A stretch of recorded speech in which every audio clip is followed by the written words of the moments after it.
Imagine drifting quietly across a deep blue sea.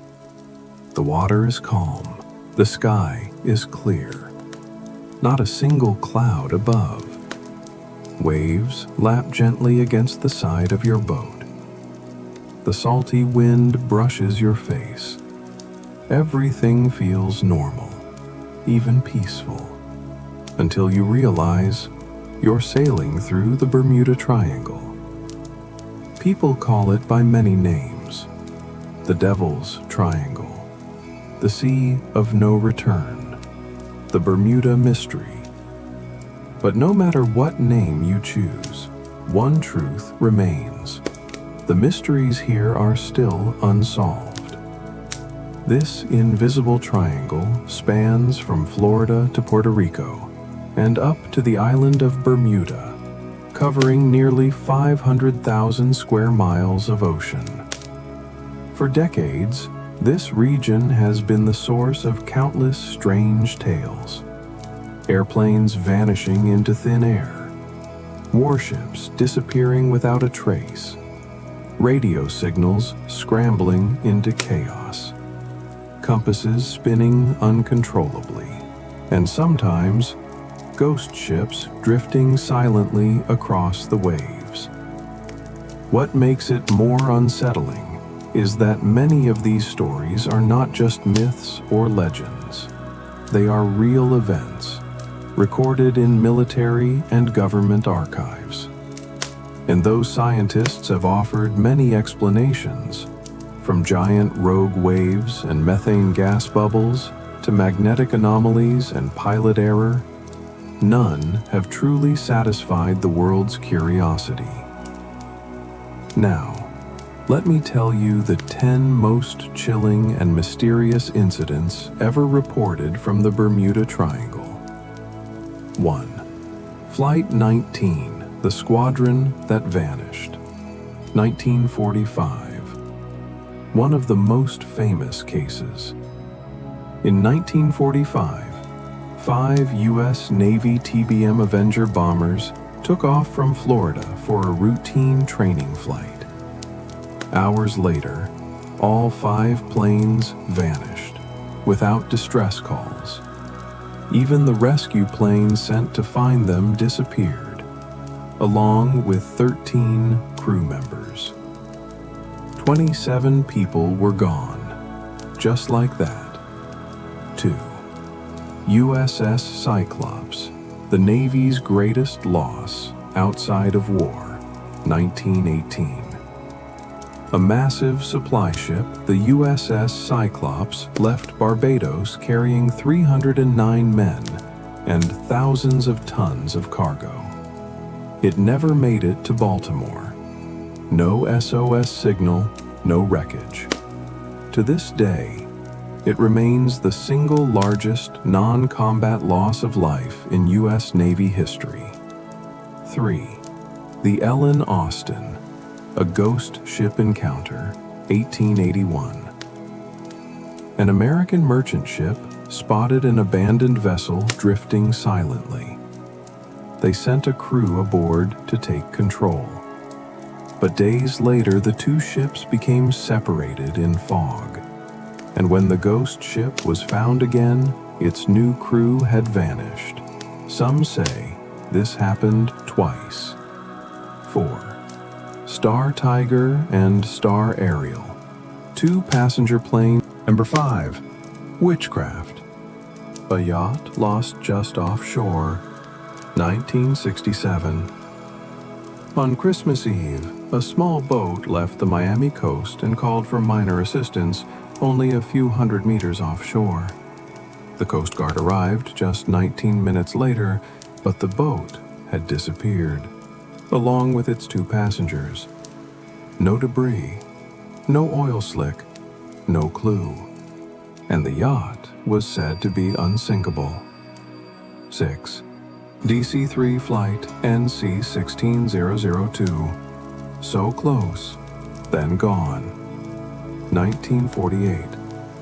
A commercial flight carrying 32 people was en route from Puerto Rico to Miami. It lost contact just 50 miles from its destination. No emergency call, no signs ever found. Like the others, it vanished, silently. 7. SS Marine Sulphur Queen, the ship that dissolved. 1963. A tanker ship loaded with molten sulfur disappeared en route from Texas to Virginia. The Navy conducted a massive search, finding only a few pieces of life vest fabric, drifting alone. No hull, no crew, no answers. 8. Cessna Scorpion, the pilot who said, "It feels strange." 1991. A seasoned pilot flying a small aircraft over the triangle was heard saying, "Something feels wrong, the compass is spinning, the sky just got brighter." That was the last transmission. His plane was never found. 9. The Carroll A. Deering, a modern ghost ship. 1921. A large cargo vessel ran aground near North Carolina. There were no crew members aboard. Half-eaten meals sat on the table, shoes still lay by the beds. It was as if everyone had vanished mid-thought. 10. Boeing Stratotanker, a military plane lost in silence. 1963. A large U.S. military fuel plane disappeared while flying over the triangle. Radar caught glimpses, then nothing. No distress call. No trace ever found. Maybe it's all coincidence. Maybe it's natural. Maybe it's nothing more than human error and bad luck. But if that's all it is, then why do so many disappearances happen the same way, in the same place, over so many decades?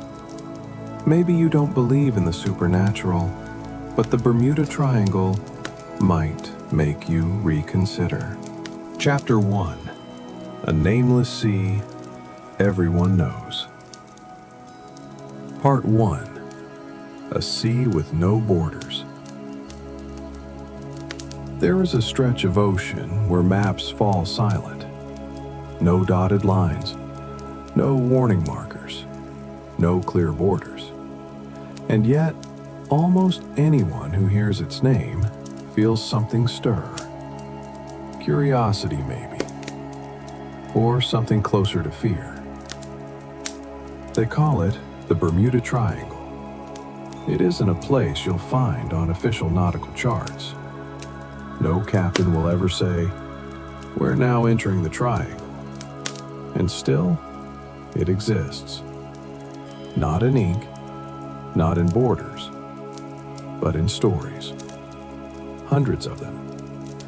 Stories whispered by sailors in the dark, passed between pilots over coffee, told by parents at bedtime, with a shiver, and a little pause before the lights go out. This triangle has become one of the most well-known mysteries of the modern world, and yet it remains one of the least understood. No laws govern it, no treaty defines it, and yet it holds a grip over the human imagination like few places ever have. So, where is it? What is it? If you draw a line from the tip of Florida, from Miami, out to the island of Bermuda, then sweep southwest to Puerto Rico, then back up again to Florida, you've traced a triangle over a patch of sea that seems ordinary at first glance. A beautiful sea, even. Warm, blue, calm. A region popular with cruise ships, commercial flights, cargo vessels, and yes, even tourists seeking sun. But somewhere within that triangle, something strange has been happening for a long, long time. The stories began as whispers, ships that never arrived, planes that vanished without a trace, people lost to the sea, without a storm, without a fight, without a signal. Some say it's the ocean's fault. Some blame the sky. Others aren't so sure it's either. Over time, these tales grew into legends, and legends turned into headlines. 5 Navy planes vanish over Atlantic. No wreckage found. Yacht disappears a mile off Miami. No passengers recovered. Entire crew vanishes from cargo ship. Meals still warm on the table. Each story ends the same way, with silence. No answers, no clues, no goodbyes. And yet, for all its mystery, the Bermuda Triangle has never been declared dangerous by any official agency. No red flags, no bans. Every day, planes fly over it. Boats glide through its waters. Satellites drift silently above. It's as if the world agrees to forget, just enough to keep going. But the mystery lingers, like salt in the air. But for most of us, it's a question, an open-ended mystery. And there's something powerful about questions that never get answered. They grow in our minds. They echo across time. Why here? Why so many disappearances and so few clues? Why this triangle and not some other stretch of ocean? We've named hurricanes, mapped the stars, split the atom. But the Bermuda Triangle? It remains quiet. It remains unsolved. Maybe that's why it holds such a firm place in our collective imagination. Not because of what we know, but because of what we don't. Because deep down, we're still drawn to the unknown, still pulled by the magnetic force of mystery. Even if we never admit it, we want to believe there are places on Earth, or just beyond it, that don't follow the rules. Places where the sea might take something and not give it back. Places where silence isn't absence but presence, where nothing visible happens and yet something does. So we begin our journey here, in a part of the sea that has no borders, no warning signs, no name written in stone, but 1,000 names carved into legend. Somewhere between Miami, Bermuda, and Puerto Rico lies a space not marked by coordinates, but by mystery.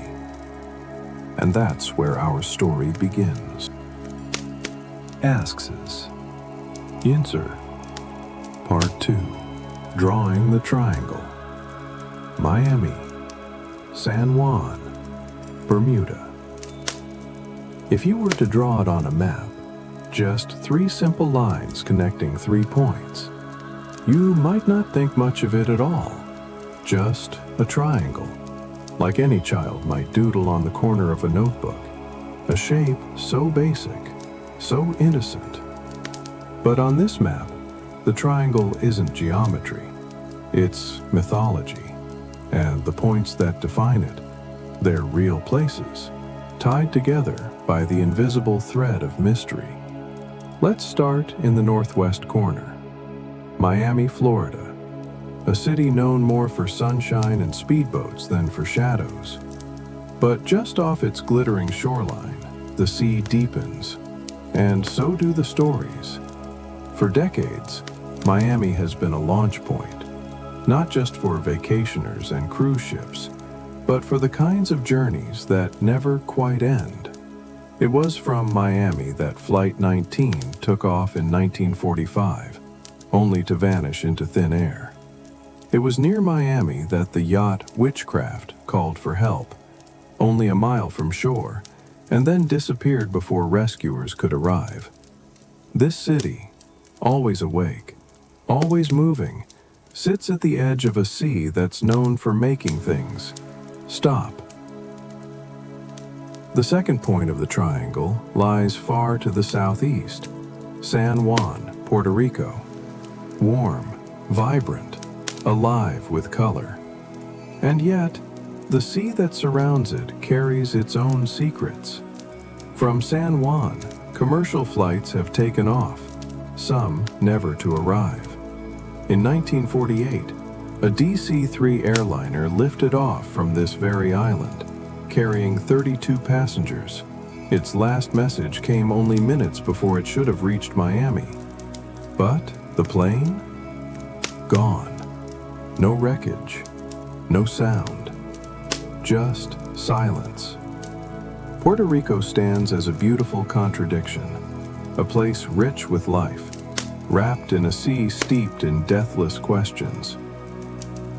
And finally, the triangle's third point, Bermuda. The name itself carries a weight, not just a place, but a symbol, an island ringed by coral reefs, where the Atlantic can shift from calm to chaos without warning. Bermuda has seen its share of shipwrecks, more than 300 recorded in the surrounding waters. Some blame the reefs. Some blame the sudden storms. Some blame something else entirely. This point, distant and quiet, anchors the triangle with a kind of eerie elegance, like the still eye of a hurricane, calm but surrounded by turbulence. When you connect the dots, Miami to San Juan to Bermuda, Bermuda back to Miami, you trace more than a triangle. You trace a pattern, one that has appeared again and again, in radar logs, in ship manifests, in last known coordinates. This shape, once imagined, became a symbol, and with just enough truth to whisper, "What if?" The area inside the triangle spans nearly 500,000 square miles. That's larger than the entire country of Spain, and within that space lies deep ocean trenches, powerful currents, and weather that can shift in an instant. But it's not just size that makes it strange. It's something harder to measure, something in the air, or maybe something in us. Why do we keep drawing the same triangle again and again, even when logic says not to? Why do we connect these points and not others? Why do we feel a chill when we follow those invisible lines across a sea so bright and blue? Some say the triangle is a self-fulfilling story, that sailors get spooked, pilots get distracted, and accidents follow fear. Others say it's just math, that with enough ships and planes moving through any busy corridor, there will be losses. Tragic, yes, but not mysterious. And yet, not all corridors earn a name like the Bermuda Triangle. Not all places come with tales of compasses spinning, radio silence, and entire crews vanishing mid-meal. The triangle may be drawn in lines, but it lives in shadows. So now we've traced its edges. 3 points, 3 stories. Thousands more waiting between them.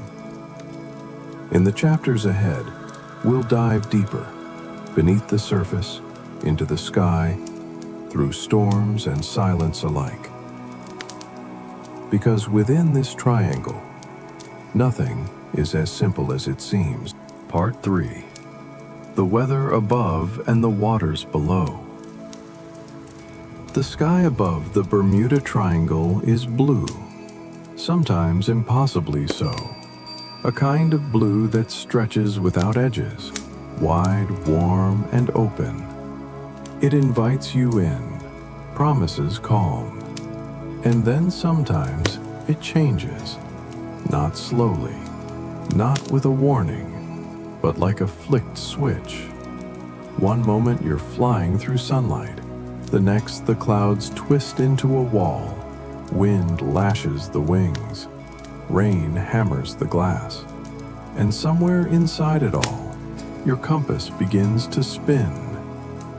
Weather has always played a part in this region's story, but it's not just about storms. It's about how fast they form. The Bermuda Triangle lies in one of the most meteorologically unstable zones in the Atlantic.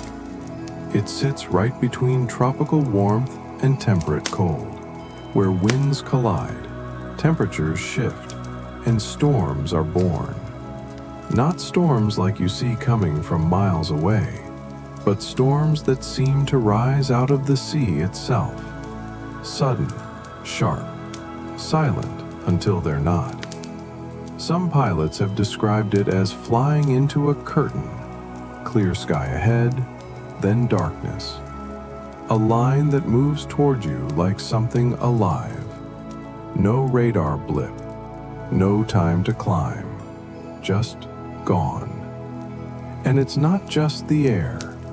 The water here has its own moods.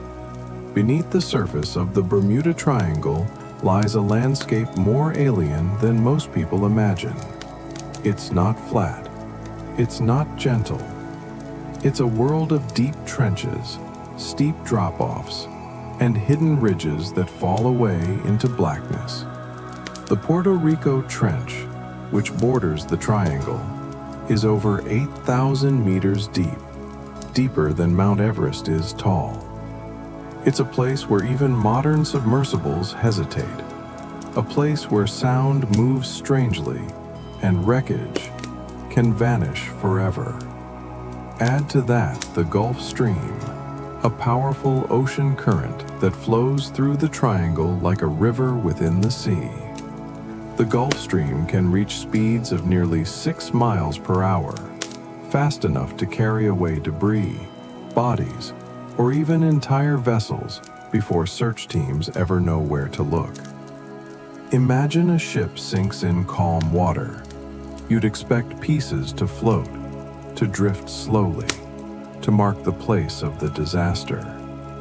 But here the current pulls everything away, not violently, just efficiently, as if the sea doesn't want to be remembered. And then there's the fog. Not the fog you see in movies, soft, white, rolling in on cat feet, but a fog that crackles, that glows faintly at the edges, that interferes with electronics.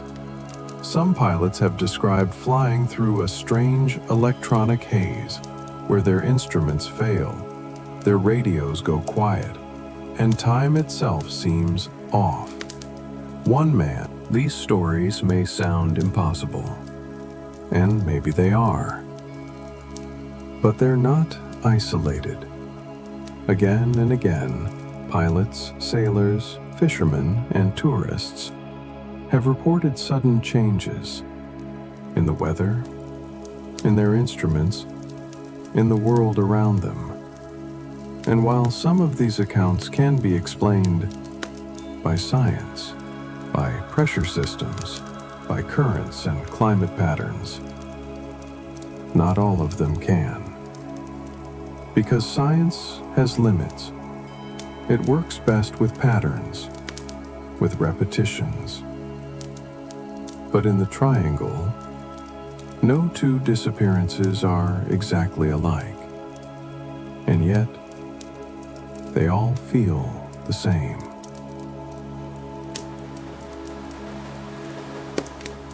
The sea in this region is also rich in methane hydrate, a gas trapped beneath the ocean floor, capable of erupting in sudden bursts.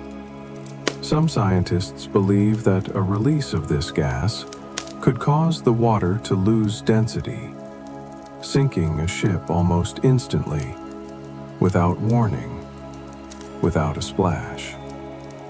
It's a chilling thought that the sea could open, swallow, and close again before anyone knows you were ever there.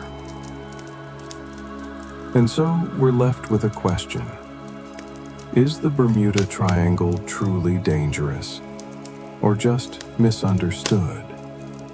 Are the storms and fog The currents and trenches, enough to explain a century's worth of strange vanishings? Or is there more? Something deeper than the water. Something heavier than the air. Perhaps the most unsettling part of all this is not what we've found beneath the waves, but what we haven't. So many wrecks, still missing. So many voices, still unheard. So many questions, still waiting. And that brings us closer to the heart of this mystery. Not just where things disappear, but how and why. In the next part, we'll explore the first stories, the early disappearances that shaped the legend, tales of ships that drifted empty, and names that never made it home. But for now, as the wind rises and the sky darkens, remember this: in the Bermuda Triangle, even the weather keeps secrets. Part 4. A crowded sea with lonely stories. The Bermuda Triangle is not a forgotten corner of the world. It's not remote, not unreachable, not distant like Antarctica or the deep Amazon. It's right here, between the busy coasts of Florida, the tropical breeze of Puerto Rico, and the coral-wrapped shores of Bermuda. It is, by all accounts, a highway. Every day, hundreds of ships and planes travel across it. Commercial airlines, private charters, luxury cruises, cargo vessels, fishing boats, all sharing the same lanes over water that has seen more travelers than most oceans ever will. And yet, despite all this traffic, despite the satellites above, the radar towers on land, and the constant hum of GPS and control towers, things still go missing. That's the paradox of the Bermuda Triangle. It's not isolated, it's not abandoned, it's crowded, and somehow that makes the disappearances even stranger. Because when something goes missing out there, it doesn't vanish into silence. It disappears into noise, into a sea full of signals and voices and eyes, and yet no one sees, no one hears, and often no one ever finds a trace. Let's look at the numbers for a moment. More than 20 major airports operate flights that pass over the Bermuda Triangle. Nearly 15 million tourists cross through its airspace or waters every year. It is home to key shipping routes that connect North America to Europe, the Caribbean, and South America. Statistically speaking, the Triangle should have its share of accidents, storms, mechanical failures, human error. These things happen everywhere. And yet, what makes the Triangle stand out isn't how many things go wrong, but how they go wrong. In most parts of the world, when a plane crashes, we find it. When a ship sinks, we recover debris. When someone sends a distress signal, we trace it. But here, a plane can vanish mid-sentence. A ship can go silent and never arrive. And when we search, we often find nothing. No oil slick, no lifeboats, no black box. Only a question. And questions, unlike wreckage, don't float. They sink into time, into legend, into fear. Some skeptics say it's all about probability, that the Bermuda Triangle only feels strange because so many people are watching it. Like a magician's stage, where every flick of the wrist seems. Pilots speak of the triangle in quiet voices. Sailors mark it on their charts, even when they laugh it off. And travelers glance out airplane windows just a little longer when they know they're passing over it. It's not just the disappearances, it's the loneliness of them. So many of these vanishings happen in busy lanes, in clear weather, near populated coasts, under watchful instruments. And yet they vanish like they were never there. That's not how the world is supposed to work, not in the era of satellites and surveillance, not in the age of real-time tracking. But the triangle, it seems, still knows how to keep secrets. Think of it this way.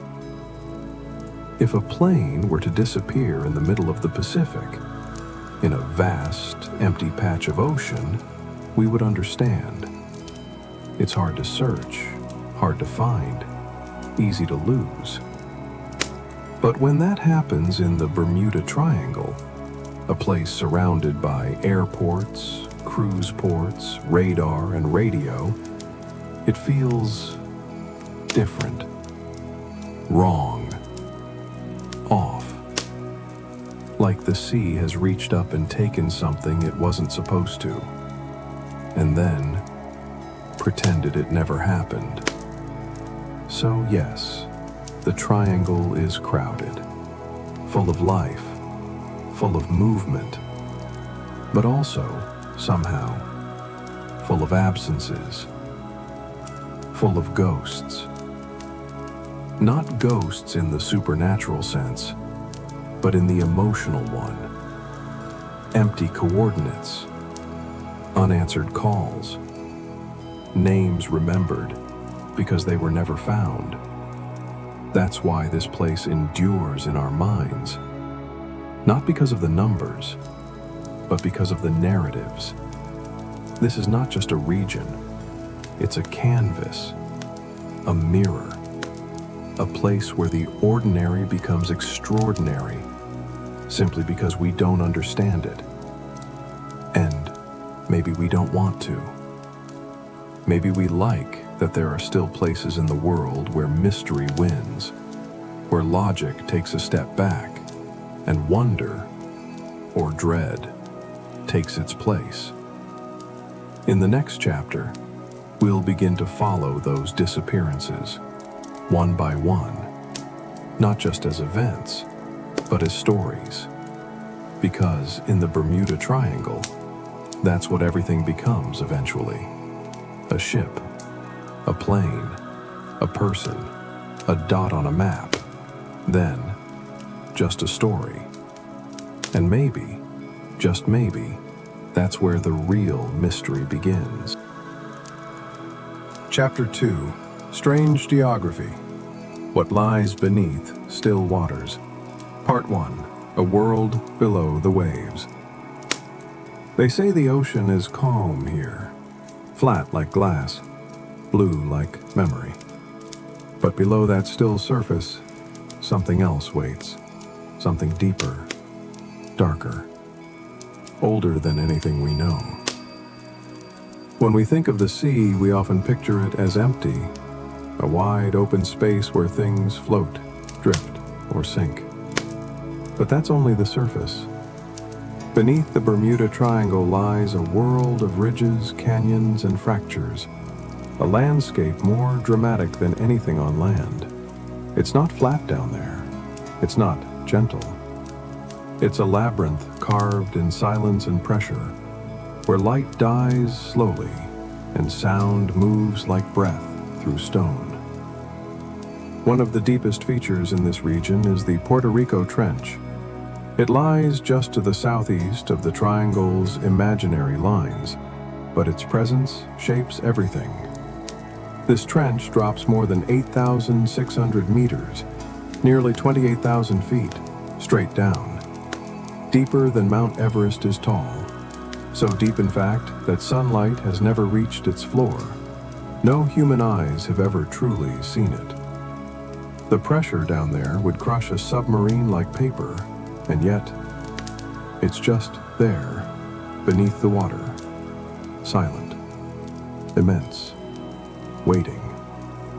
Scientists call this region tectonically active, which means the ground beneath the sea is moving, shifting, stretching, tearing itself apart slowly over millions of years.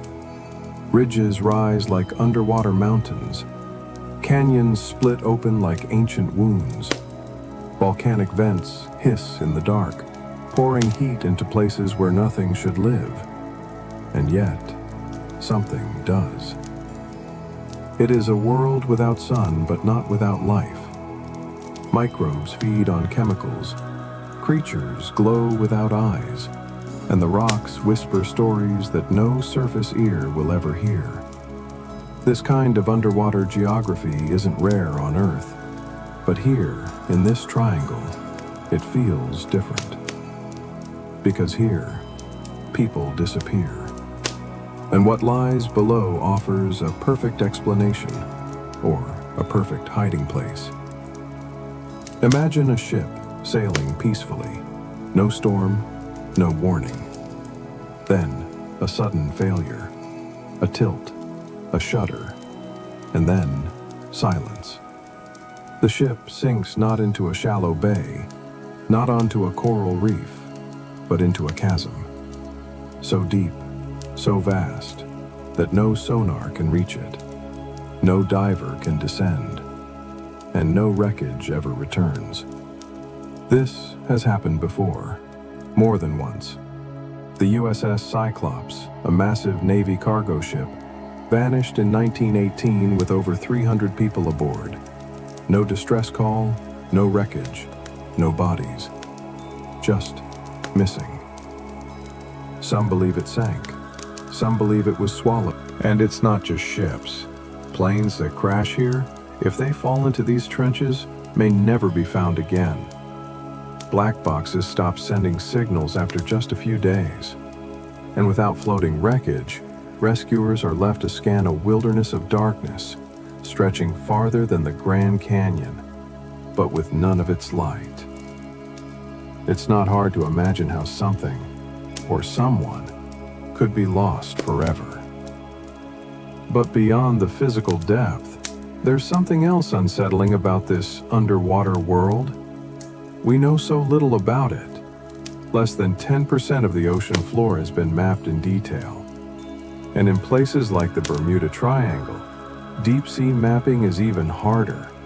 Currents interfere, pressure destroys equipment, and sometimes missions simply don't come back. What kind of world is that? Where the terrain beneath our feet, or beneath our boats, remains more mysterious than the far side of the moon. And what does it mean that we fly across this triangle every day, while beneath us lies a place we've barely touched? Maybe that's what makes it feel so eerie. It's not just the danger, it's the ignorance, the not knowing. A place doesn't need monsters to be frightening. Sometimes silence is enough. A deep, echoing silence that swallows signals, that swallows sound, that swallows ships. And the only thing it gives back is questions. We often say the ocean is peaceful here, but peace is not the absence of movement. Sometimes, peace is just the absence of witnesses. In the Bermuda Triangle, the sea may look still, but underneath, it moves in ways we still don't fully understand. And that, perhaps, is what makes this triangle more than just a myth. Because sometimes, what lies below the waves is stranger than any story we could tell above them. Part 2. The spinning needle. It starts with something small, a flicker, a twitch, a soft, unexpected turn of the needle. You're flying steady. Skies are clear. The sea below stretches endlessly in every direction. Blue, calm, predictable. But then, your compass begins to move. Not fast, not violently, just wrong. It spins, and suddenly, so does your sense of direction. Compasses are simple tools. They point north, always. They are constant, loyal, dependable, or so we believe. But what happens when they're not? In the Bermuda Triangle, they often aren't. This region is one of the few places on Earth where magnetic north and true north align perfectly. Sounds harmless, even convenient. But to a pilot or sailor navigating by compass, it can be the beginning of a silent disaster. Here's why it matters. Normally, navigators account for magnetic variation, the difference between magnetic north and true north. It's usually several degrees. Flight plans, shipping routes, everything adjusts accordingly. But in this zone of alignment, often called the agonic line, there is no variation. And unless the navigator knows that and adjusts, they may end up miles off course. And in a sea that's thousands of miles wide, a few degrees can be the difference between land and nowhere. It's not just the math that fails here. It's the sensation. Pilots have described the feeling as drifting without motion. Instruments say one thing, the eye says another. The body, somewhere in between, begins to doubt both. Some describe hearing static just before the compass spins. Others, silence. One pilot in a training mission during World War II famously radioed, "We can't find west. Everything looks wrong. Even the ocean looks strange." That transmission came from Flight 19. It was the last thing they said. 5 planes, 14 men, gone. Skeptics will say it's nothing more than pilot confusion, a coincidence, a misreading of instruments in stressful conditions. And perhaps, in some cases, they're right. But there are too many accounts, too many patterns. Seasoned aviators, military captains, civilian radio operators, all describing the same thing, a needle that refuses to behave. Could it be magnetic anomalies? Possibly. The Earth's magnetic field isn't uniform. It wobbles, it shifts, and in some places, like those near the triangle, it behaves unpredictably. There have been recorded fluctuations in magnetic declination within the area, even though they are subtle. But subtle changes in magnetism can mean serious confusion at 10,000 feet, especially over open water, where there are no mountains. Some researchers propose the idea of geomagnetic storms, bursts of solar energy that disturb the Earth's magnetic field. When these storms hit, they can cause navigation errors, interfere with radio signals, and even make compasses spin uncontrollably. Most of the time, these events pass unnoticed. But in a place already heavy with mystery, even a short burst of magnetic distortion can be enough to tip confusion into catastrophe. And what about electronic fog? It sounds like science fiction. But some pilots have described flying into a strange cloud that seems to interfere with every instrument they have. Altimeters drop to 0. GPS flickers out. Clocks stop ticking. Some even claim to have emerged from the fog earlier than expected, as if time had shifted or space had folded in on itself. There's no hard proof of these anomalies, only stories. But in the Bermuda Triangle, stories are what remain when the facts disappear. It's worth noting that magnetic anomalies aren't limited to Bermuda. They occur near both poles, in parts of Siberia, even under the South Atlantic. But again, those places do not carry the same haunted history. They are odd, interesting, maybe even dangerous. But only Bermuda has turned the flickering compass into a legend. Because there's something primal about a needle that won't point home. It taps into the ancient fear of being lost. Not just lost in space, but in orientation. East feels like west, south feels like nowhere, and suddenly there's no forward, only drift.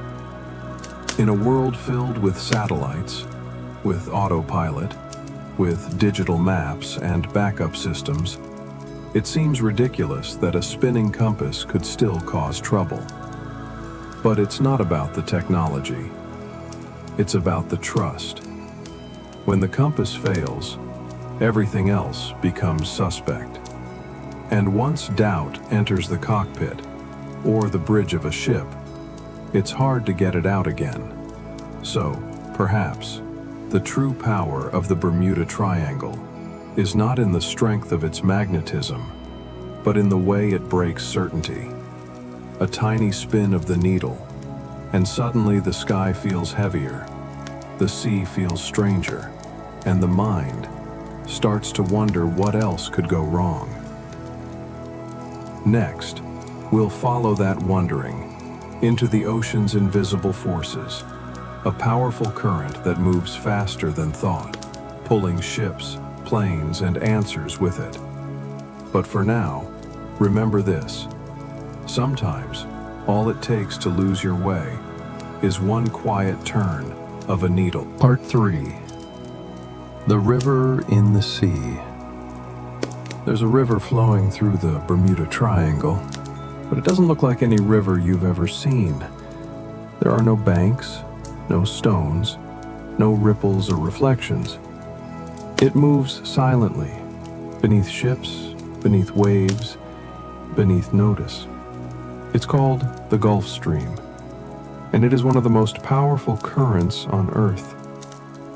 Most people don't think of the ocean as having rivers.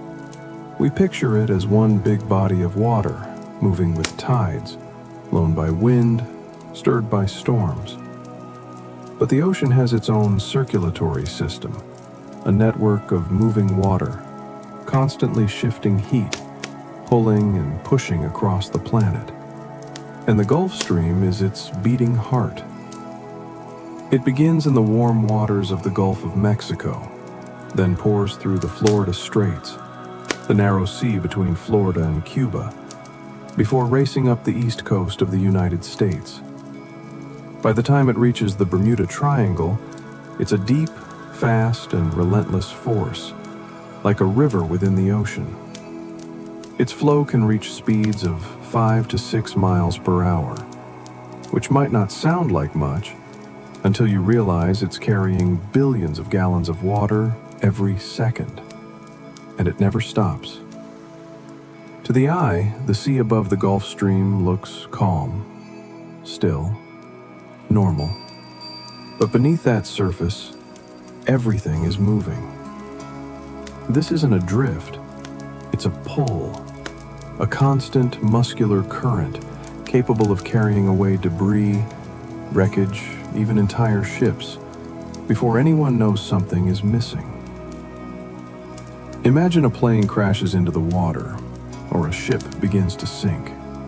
If this happened in a bay or a lake, or even the open Pacific, wreckage might float for days, long enough to be found, long enough to send a signal, long enough to leave a trace. But here the Gulf Stream sweeps it away, quietly, efficiently, as if the ocean doesn't want anyone to remember, There are documented cases of lifeboats drifting hundreds of miles from the original wreck site, entire shipping containers vanishing from radar, and even floating wreckage never reaching shore, simply lost, forever in motion. Search crews often begin their missions with hope and end them with questions, because by the time they arrive, nothing is where it should be. It's not just what the Gulf Stream moves, it's how fast it moves it. In the hours it takes to organize a rescue operation, the current may have already pushed wreckage dozens or even hundreds of miles away. Search grids become useless. Sonar sweeps empty water, and the mystery deepens. There's something eerie about that. A disaster happens, but it leaves no stage behind.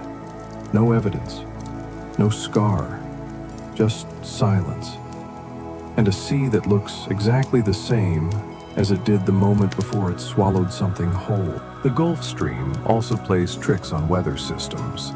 Because it carries warm water northward, it can create sudden temperature contrasts with the air above. This fuels storms, builds fog banks, and stirs atmospheric chaos, all in a space that's already infamous for strange skies. It's as if the stream doesn't just move water, it stirs uncertainty into the air. Some scientists believe the Gulf Stream is a key reason why so many mysteries converge in the triangle. Not because it causes accidents directly, but because it ensures that once something goes wrong, what's left behind will be scattered beyond recognition. It doesn't erase events, it erases evidence. Even in modern times with satellites and sonar, we've seen this play out. Planes disappear, ships send out one last call, and when we search, with all our technology and precision, we find nothing, because the river beneath the sea has already done its work. And yet, this river is not evil, not malevolent. It's just nature, powerful, indifferent, unstoppable, like time, like forgetting. Perhaps that's why the Gulf Stream feels so haunting. It doesn't roar, it doesn't crash, it doesn't shout, it just moves. And in that movement, things are unmade, stories are disrupted, trails go cold. It's not the villain in the story, but it might be why the story ends too soon. Next, we'll dive deeper into a theory even stranger than currents or storms. A theory about gas trapped beneath the ocean floor, and how a single invisible bubble might sink a ship in seconds. But for now, let's leave the surface still. Let the river beneath us run, as it always has, carrying away the things we're not meant to find again. Part 4. The silent explosions below. Not all disasters begin with a storm. Some don't even make a sound. No thunder, no lightning, no warning at all. Just a sudden shift beneath the waves. A pocket of pressure, a sigh from the sea floor, and then silence. Except now, a ship is gone. There's a theory, quiet as the ocean it comes from, and strange enough to match the Bermuda Triangle itself. It doesn't involve time warps, or aliens, or ancient cities lost to legend. It involves gas, specifically methane hydrate, a substance frozen into the seabed, trapped beneath pressure and time, like ice that doesn't melt, but breaks. In the cold, dark depths of the ocean floor, methane becomes something different. It fuses with water, solidifies into crystals, and sleeps beneath layers of sediment. Stable, mostly, undisturbed, until something shifts. A landslide, a quake, even a subtle warming of the ocean floor. And then the hydrate cracks, releases gas. A bubble rises, not like a balloon, but like a void. A sudden, massive column of methane rushing toward the surface. Now imagine a ship floating above. Big, heavy, built to withstand waves, but not the absence of water beneath it. Because that's what happens. As the gas rises, it lowers the density of the water. And just like that, the sea beneath the ship stops being able to hold it up. There's no crash, no explosion, no drama. Just a strange, impossible moment when a vessel meant to float begins to fall. In experiments, scientists have seen it happen in miniature. Model ships placed over methane bubbles sink instantly. No tipping, no splashing, no resistance. One moment, they're there. The next, they're not. And if it can happen in a tank, what about the open ocean? What about the triangle? There are regions in the Bermuda Triangle where methane hydrates are known to exist. Patches of seabed rich in gas, held in place by pressure, until they're not. It's not an everyday occurrence, but it doesn't have to be. One rupture, one release, at just the wrong moment, under just the wrong ship, and we'd be left with what the triangle always leaves us. Could this explain the great disappearances? The USS Cyclops, gone without a trace. Flight 19's rescue plane, vanished without wreckage. Small boats, freighters, even tankers, all simply missing. The theory can't explain them all, but it could explain some. Enough to make you wonder.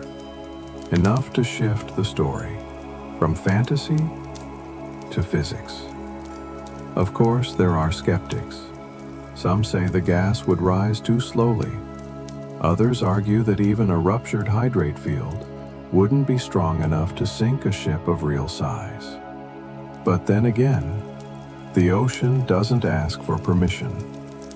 It just moves and waits, and sometimes releases. What makes this theory haunting isn't just the science behind it. It's the imagery. A ship sailing smoothly under stars, the crew unaware, the radar clean, the sea still. Then a shift, so subtle no one notices.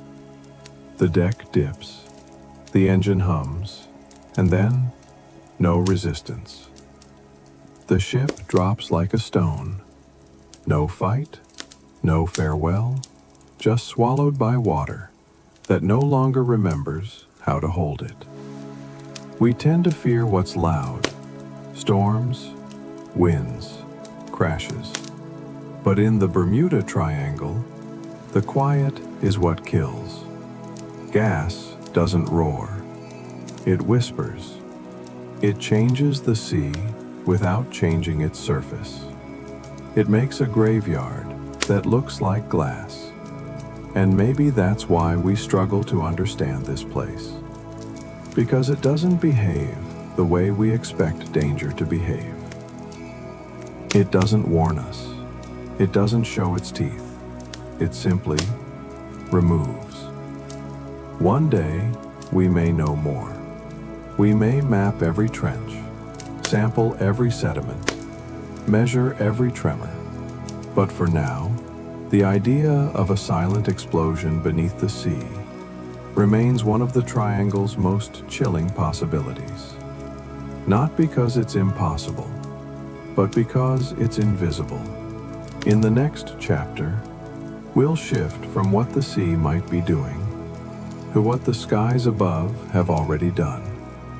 We'll follow the first stories of ships that sailed out and didn't return, and the rumors that followed them home. But before we go, take one last look into these still waters and ask yourself, what if the sea doesn't need a reason to take something? What if it only needs an opening? Chapter 3. The First Disappearances. When the Fear Began. Part 1. Ghost Ships. Before the Triangle had a name, they found the ship drifting under the morning sun. No damage, no sound, no one. It was December 5th, 1872, when the Mary Celeste was spotted floating aimlessly near the Azores. The sails were set. The cargo of industrial alcohol was untouched. The ship itself, dry, steady, seaworthy. But something was wrong, terribly wrong. There was no one aboard. The lifeboat was missing. But why abandon ship in calm waters with no visible damage? The captain's log offered no clue. The last entry was routine. Wind direction, weather, heading.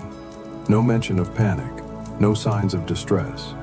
Food and supplies remained. Cabins undisturbed. The crew's belongings untouched. Even the captain's pipe lay exactly where he'd left it. Only the people were gone, as if the sea had reached up and taken them, have without struggle, without sound. The Mary Celeste became one of the most famous ghost ship mysteries in history. And while it technically sailed just outside the Bermuda Triangle's modern borders, its legend was the first whisper of something strange, just beyond the edge of the map. But it wasn't alone. A few decades earlier, in the 1840s, another vessel met a similar fate. The French ship Rosalie was found near the Bahamas, sails damaged but still moving, her cargo of silks and luxury goods undisturbed, no signs of violence, no bodies. Only a lone, shivering canary in its cage, the only living soul aboard. Some claimed the crew had fled due to sickness. Others whispered of pirates or mutiny, but no evidence supported either. Like Mary Celeste, the Rosalie drifted alone, a ship without purpose, a shell without voice. The ocean, it seemed, he was keeping secrets. But perhaps the most chilling tale of all belonged to the Ellen Austin. In 1881, this American schooner was crossing the Atlantic when her lookout spotted another ship in the distance. No flag, no signal, no signs of life. The crew approached cautiously. It was a merchant vessel, have fully stocked, perfectly intact, have yet completely deserted. Captain Baker of the Ellen Austin saw an opportunity. He ordered a prize crew aboard, have men from his own ship to sail the derelict vessel safely to port. They boarded, took command, set a course, and vanished. Days passed, no signal, no news. Captain Baker grew anxious. He backtracked, retracing the same waters, and then he saw it. The same vessel, have, adrift again, have, in the exact same state as before.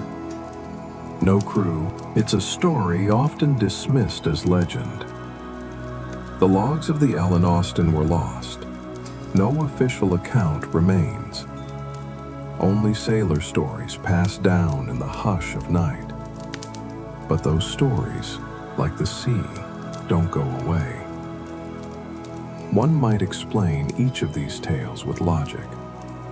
Perhaps the Mary Celeste's crew fled due to fumes from the alcohol. Perhaps the Rosalie's crew fell ill or jumped ship.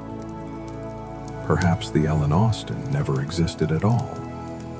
But together, they form a pattern, a kind of prelude, a whisper of the strange. Before there were satellites, or sonar, or even the name Bermuda Triangle, there were already ships slipping into silence. What makes these stories so haunting is not how loud they are, but how quiet. No SOS, no wreckage, no explanation. Only vessels drifting through calm seas, abandoned, intact, and eerily peaceful, as if whatever took their crew didn't break in, it simply called them out. There are maritime records of over a dozen such cases between 1800 and 1900. Some well documented, others mentioned only in passing by sailors or local newspapers. Each time, the theme returns: ships left behind, people missing, conditions calm. It's not disaster that echoes through these tales. It's absence. Sailors in those days believed the sea had moods, that certain regions breathed differently, that some waters watched you.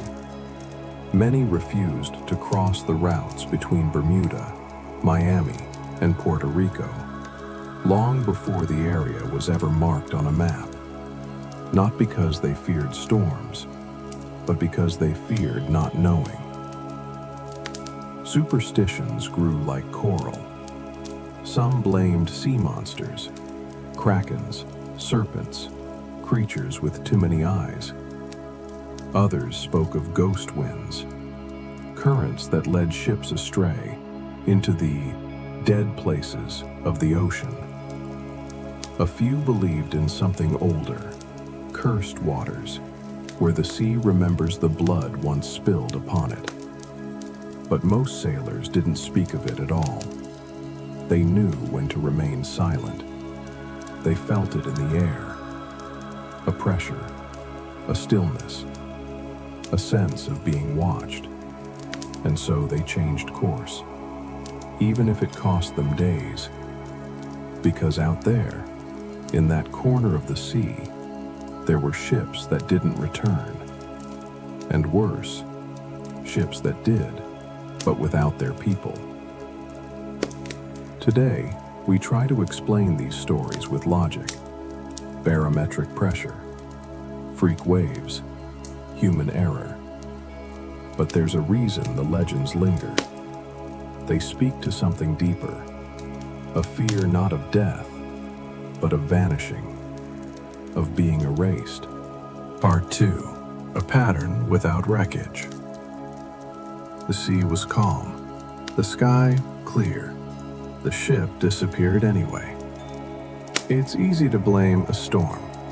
When a vessel goes missing and the wind howls, when the waves rise like mountains and lightning splits the sky, we find comfort in the chaos. It makes sense.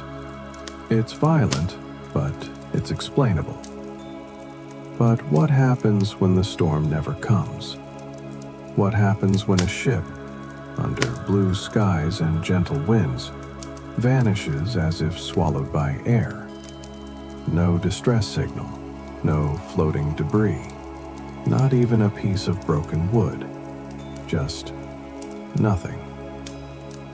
These are the disappearances that haunt the Bermuda Triangle, not because of their violence, but because of their stillness. And as sailors began comparing stories, a pattern began to emerge. Not a perfect one, but a recurring shape, like a wave that keeps breaking in the same direction. One of the most unsettling traits? The lack of a distress call. In the age of radio, even in its earliest form, ships and aircraft could send Morse signals, brief bursts of sound begging for help. But in case after case within this triangle, there were no maydays, no taps, no final words, even when there was time, even when trained crews should have been able to respond. Take Flight 19, the most infamous aviation disappearance in the region. 5 Navy bombers, fully fueled and crewed by experienced pilots, went out on a routine training mission in December 1945. They never came back. Their last transmission? The pilot's voice, steady but confused. "We are off course. Everything looks strange. The ocean doesn't look right." Then, silence. The rescue plane sent after them vanished too. 6 aircraft, 27 men, no trace. Other incidents followed the same eerie rhythm. Ships drifting, empty, still upright. Planes disappearing from radar, with no emergency code. Journeys that began under perfect weather and never finished. What all these stories share is not a cause, but a lack of aftermath. The sea gives no answers. It simply closes over what it has taken. Another thread in the pattern: weather that didn't match the outcome. Many of these disappearances occurred in fair conditions. Skies were blue, waves were low, barometers read normal. This wasn't the work of a hurricane. This wasn't a typhoon rising suddenly from nowhere. In fact, meteorological reports after the events often use the same phrase: there was nothing unusual. And yet, something very unusual had happened. It wasn't just ships and planes. Sometimes it was the people who vanished, while the vessel remained. Sailboats found adrift, meals half-eaten, engines still humming. Cabins untouched. Not a drop of blood, not a sign of panic. Just absence, as if the crew had stepped out for a moment and forgotten to return. Perhaps the most chilling part of the pattern is how incomplete the stories are. They don't end. They just stop. You read the last log entry. Routine. You examine the weather. Calm. You check the equipment. Functional. And yet the result is always the same. Missing. Scientists have tried to group these disappearances into categories: human error, mechanical failure, sudden squalls, magnetic interference, even psychological breakdowns. But the more you look, the more these cases seem to slip away. The data is fragmented. The timelines don't line up. The conclusions contradict each other. It's like trying to hold water in your hands. To this day, the U.S. Coast Guard doesn't officially recognize the Bermuda Triangle as a place of abnormal danger. They chalk it up to coincidence, a busy stretch of ocean with its fair share of tragedy. And yet, ask a seasoned sailor, or an old pilot, or a family who never got a final call, and you'll hear something else, something they felt, even if they couldn't prove it. That in this part of the world, when something goes wrong, it goes wrong without a trace. There's also a strange symmetry to many of the cases. Vessels vanish just before reaching their destination. Planes lose communication at the same GPS coordinates. Entire crews disappear, leaving food still warm on the stove.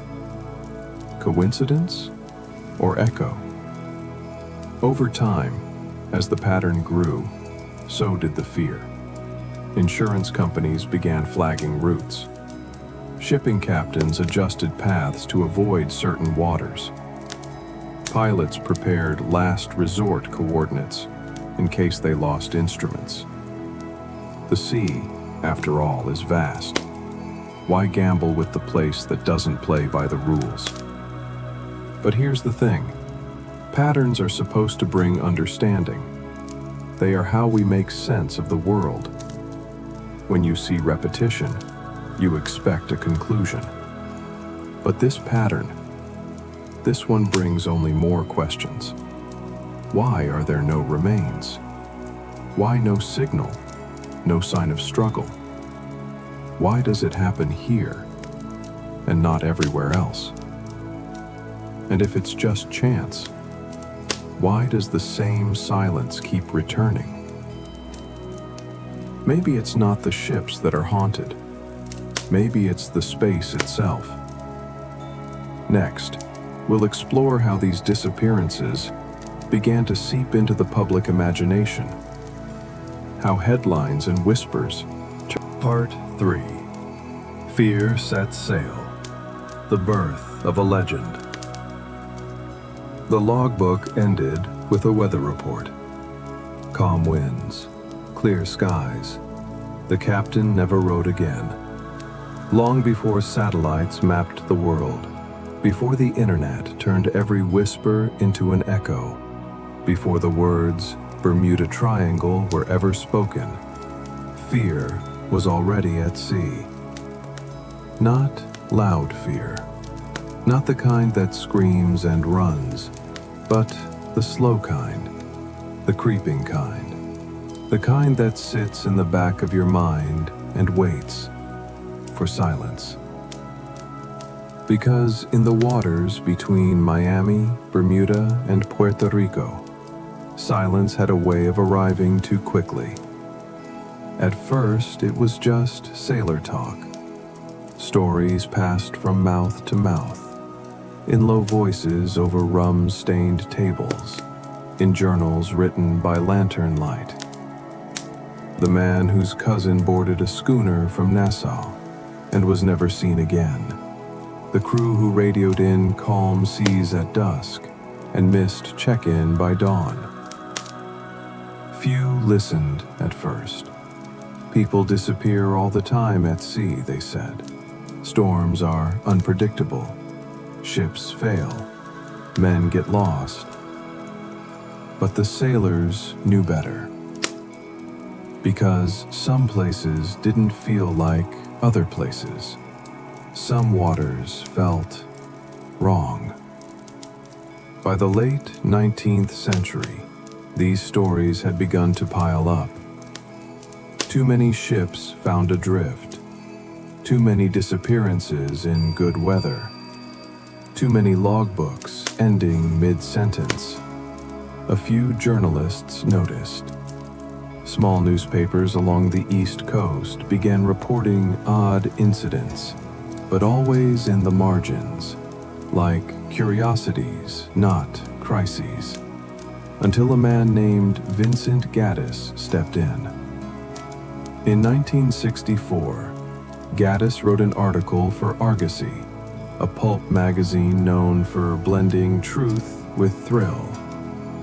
The title? The Deadly Bermuda Triangle. In it, he wove together incidents both famous and forgotten.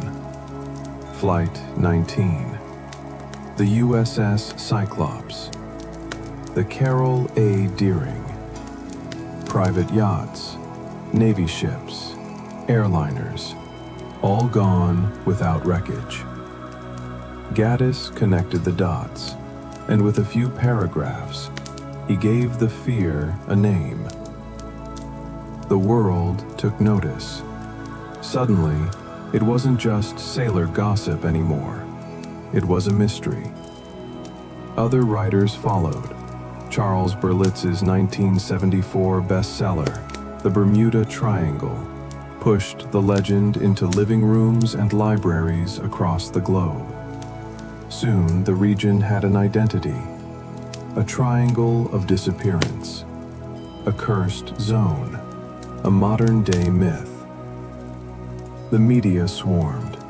TV specials, radio dramas, documentaries with haunting music, and wide-eyed narrators. The triangle was no longer... But beneath all the speculation, one thing remained true. People were still disappearing.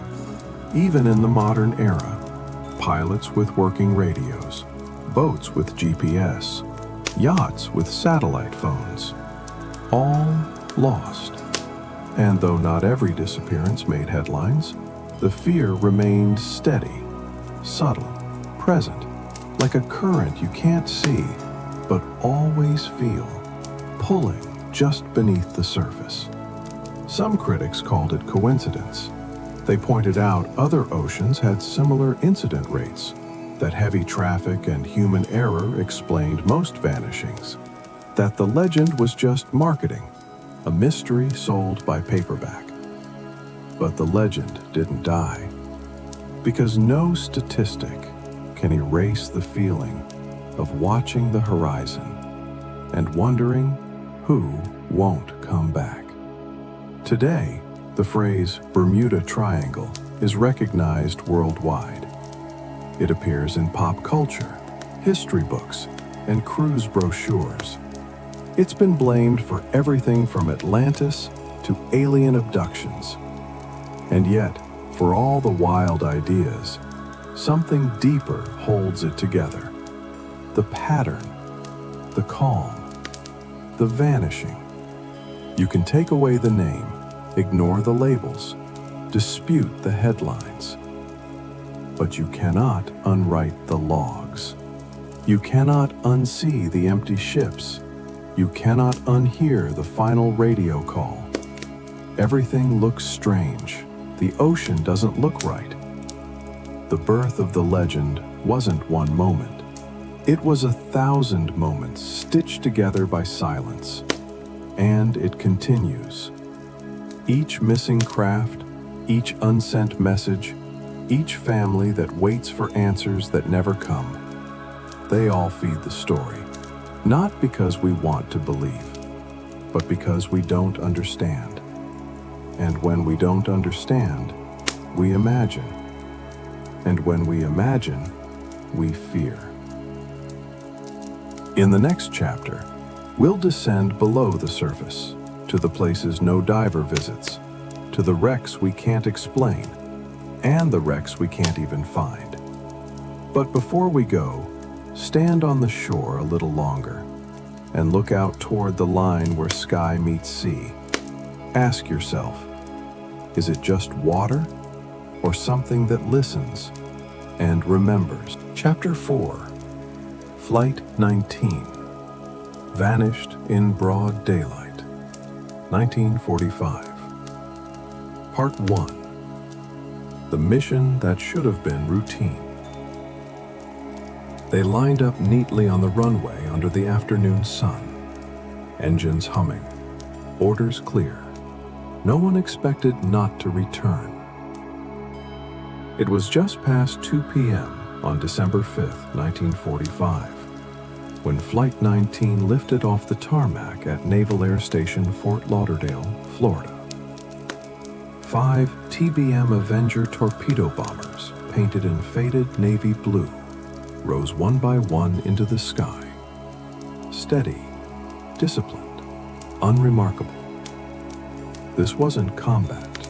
This wasn't danger. It was a routine training flight, the kind conducted hundreds of times by young Navy airmen since the end of World War II. The assignment? Simple. Take off, fly east to the Hens and Chicken Shoals, drop mock bombs, then continue on a triangular route over the open sea and returned to base. Total flight time, about 2 hours. Weather, mild. Winds, light. Clouds, scattered. Nothing to worry about. The group was led by Lieutenant Charles Carroll Taylor, a 28-year-old flight instructor with over 2,500 flight hours. By all accounts, Taylor was experienced, capable, though that morning he seemed unsettled.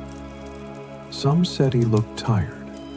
Others noted he had requested not to fly that day, but there was no replacement, so he went.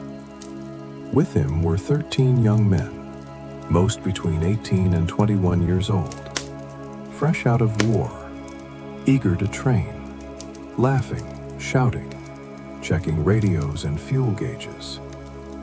They had no reason to be afraid. At exactly 2:10 p.m., Flight 19 disappeared from view behind scattered clouds, heading east into the Atlantic. It was the last time they were ever seen. The first part of the mission went smoothly. Around 3 p.m., they completed their mock bombing run. Then began leg 2 of the triangle, a northeasterly turn over open water. That's when things began to unravel. At 3:40 p.m., a voice crackled over the radio, faint and uncertain. "This is an emergency. We seem to be off course. We cannot see land. I don't know where we are." It was Lieutenant Taylor, confused, rattled. He reported that both of his compasses had failed. He believed they were flying over the Florida Keys, but other pilots disagreed. They insisted they'd already turned north and were now far out over the open Atlantic. The flight devolved into a tense debate in the air. Radio logs caught snippets of back and forth. "If we just fly west, we'll get home. We can't be that far out. Everything looks strange, even the ocean." Taylor, unsure of his location, made a decision. They would fly northeast, further out to sea, just to be safe. It was the worst possible choice. At 4 p.m., Flight 19 was now flying away from land. Weather conditions began to worsen. The sun dropped lower, and fuel was running out. Back at the naval base, operators were trying to triangulate the plane's position, but radio signals were weak, garbled, inconsistent. Every time they thought they had a fix, the plane seemed to move again. They urged Taylor to turn west, to fly toward the setting sun, to come home. But his response was vague. "We're heading 030 degrees until we hit land or run out of gas." And then, silence. It was now 6:20 p.m. No radar contact, no communication. 5 planes, 14 men, gone. At 7:27 p.m., a rescue operation was launched. A PBM Mariner seaplane with a crew of 13 took off into the dark. Within 20 minutes, it also disappeared from radar. A merchant ship reported a fireball in the sky just off the coast of Florida, but no wreckage was found. No survivors, no black box, not even an oil slick. By morning, the Navy had launched the largest search and rescue operation in its history. Over 300 boats and aircraft scoured the ocean. For 5 days they searched, from the Bahamas to the Gulf of Mexico, from Bermuda to the Keys. They found nothing.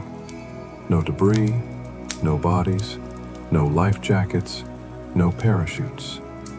It was as if the planes had flown into the sky itself and never come down. The final Navy report was inconclusive. They couldn't say for sure if it was pilot error, equipment malfunction, or weather. What they could say was that 6 aircraft and 27 men had vanished within a few hours, in daylight, under clear skies, on a routine mission. What was once a simple triangle-shaped route was now burned into history. Flight 19 had done more than disappear. It had changed the sea. For sailors and pilots, the ocean had always been dangerous. But this was different. This was organized, coordinated, empty of explanation. The kind of loss that didn't just break the rules, it erased them. No wreckage was ever recovered. Not even decades later with sonar and deep-sea exploration. Not even with the benefit of hindsight and science. The planes had become part of the water. The ocean had taken them in silence, in order, and without remorse. Part 2: Radio Whispers and the Disappearing Compass. They picked up the headset, expecting routine updates. Instead, they heard a voice, drained, confused, and barely holding on. The sun was beginning its slow descent when the first voice came through. A faint crackle on the receiver, then words, barely audible, slipping through static like ghosts. "This is Flight Leader. Something's wrong. My compass is acting strange." At first, the operators at Fort Lauderdale thought it was a glitch. It wasn't unusual for radio contact to fluctuate, especially over water. But this wasn't just static. This was a tone of voice they didn't expect. It was Lieutenant Charles Taylor again. Only an hour earlier, he had led 5 TBM Avengers confidently into the sky. Now, that confidence was fraying. His voice, usually composed, was uncertain, measured, worried. "We seem to be off course. I don't know where we are." The messages came in fragments. Scattered phrases, chopped by distance and weather. "Everything looks wrong, even the ocean. We can't see land. Nothing looks familiar. Both my compasses are out." For men trained for war, who had flown through Pacific skies under fire, this was a different kind of fear. The kind that creeps up when the rules stop working. The Navy operators tried to guide them. "Turn west. Fly toward the setting sun. You'll reach the coast." But Taylor hesitated. He believed they were over the Florida Keys, not the Atlantic.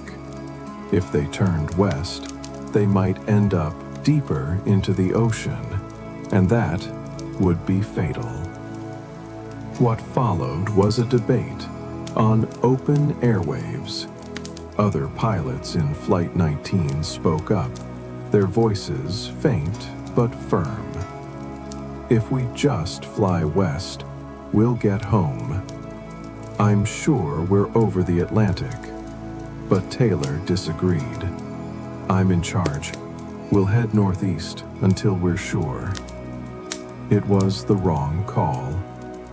As the squadron pushed further out to sea, their fuel gauges ticked down. Radio reception weakened. The sun dipped low, clouds thickened, and panic began to settle in. One pilot, in a final burst of clarity, was heard saying, "If we would just fly west, we would get home." It was possibly the last rational plea before confusion took over. By 5 p.m., Communication had become erratic. Operators could no longer triangulate the group's position. Each aircraft in Flight 19 operated on. Back at the air station, a sense of dread began to grow. The flight was now 2 hours overdue, and no one had eyes on them. They scrambled a rescue mission. At 7:27 p.m., a PBM Mariner seaplane took off, carrying 13 men, tasked with finding Flight 19. It never returned. 20 minutes into the mission, a tanker in the area reported a massive explosion in the sky. A fireball. Then blackness. No one ever found wreckage from the rescue plane either. In the course of one evening, 6 planes and 27 men had disappeared without a trace. The official investigation called it a tragedy. The weather had worsened. The planes ran out of fuel. Taylor had been disoriented. But that explanation never sat right. Not with the families, not with the Navy, and not with the public. Because even in disorientation, even in bad weather, there should have been something left. Floating wreckage, oil slicks, seat cushions, a flare, anything. But the sea held its silence. Some believe Taylor had switched planes before takeoff, something not clearly documented. If true, his navigation would have been based on incorrect instruments.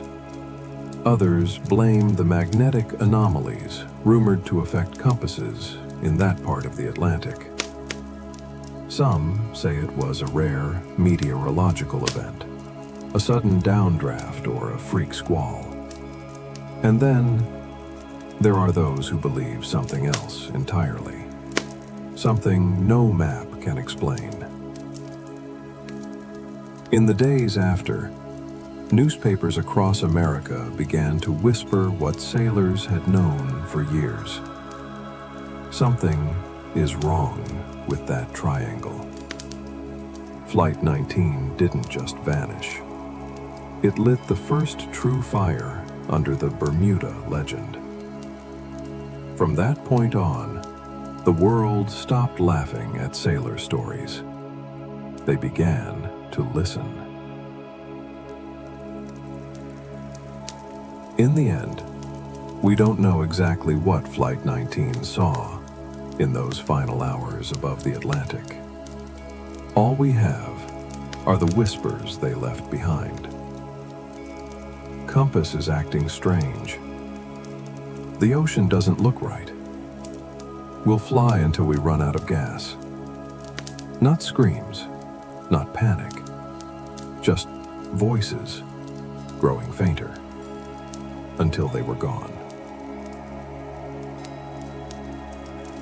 Next, we'll follow what came after, the headlines, the search that turned up nothing, and how this quiet disaster gave birth to the loudest legend the ocean has ever known. Because sometimes, it's not the storm that haunts you. It's the silence after. Part 3. The day the triangle got its name. They laid out the search maps on the briefing table. Each path traced, each zone covered. But there was nothing. Only coordinates pointing to silence. The Navy called it an accident, a tragic miscalculation, a case of navigational error and worsening weather. But for the public, Flight 19 was something else entirely. It was an impossibility.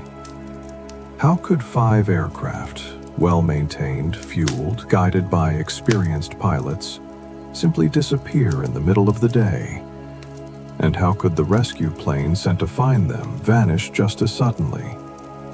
There were no answers, only absence.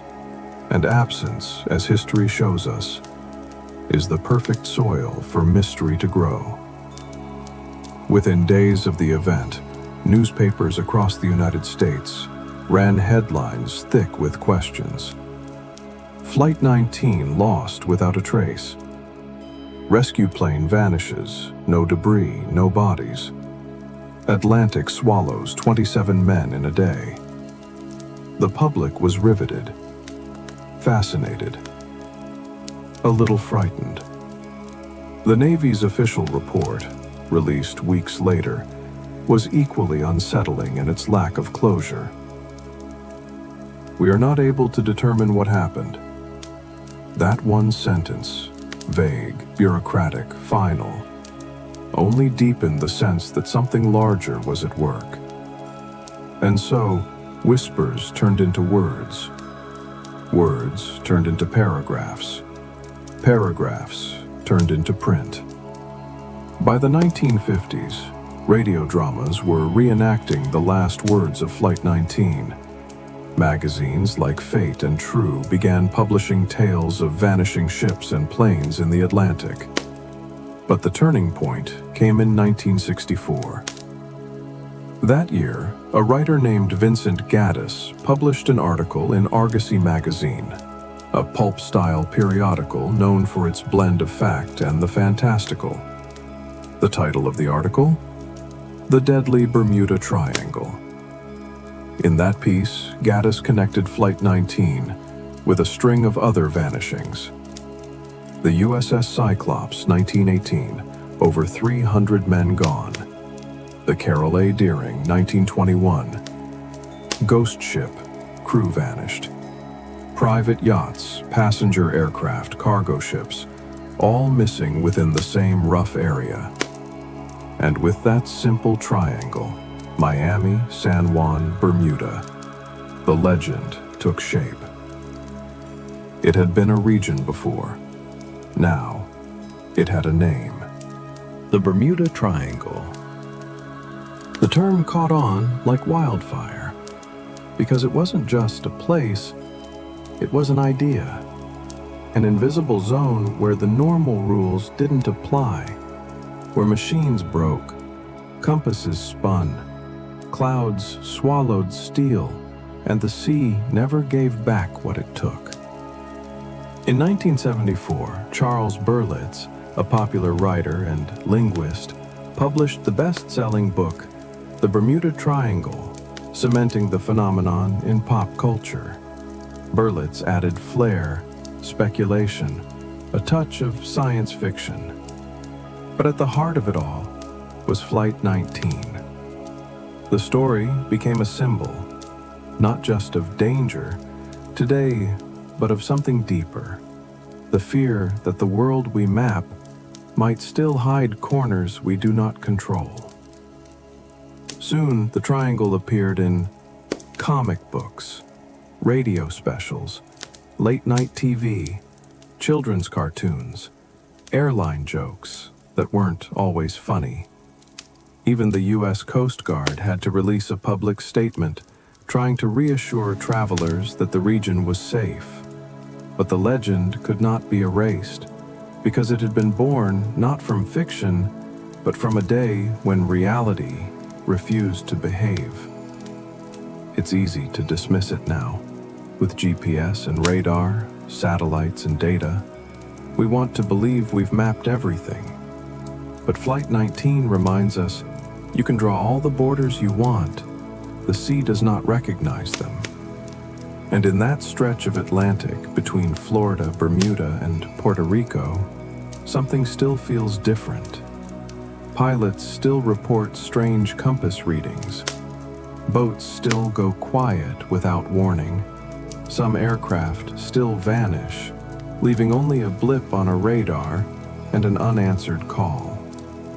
Skeptics call it coincidence. Pilots call it bad luck.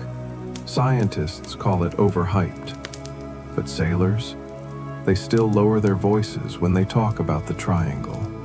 as if the ocean might be listening. Flight 19 didn't just get lost. It gave the sea a face, a name, a mystery. And once a story has a name, it never really disappears. They found no wreckage, no bodies, no signal. Just a sky that closed itself too quickly, and an ocean that never told what it knew. In the next chapter, we'll dive deeper into stories older than Flight 19. Tales of ships found adrift, crewless and silent, long before the Triangle had a name. Because the ocean's oldest secrets don't begin with radar or airplanes.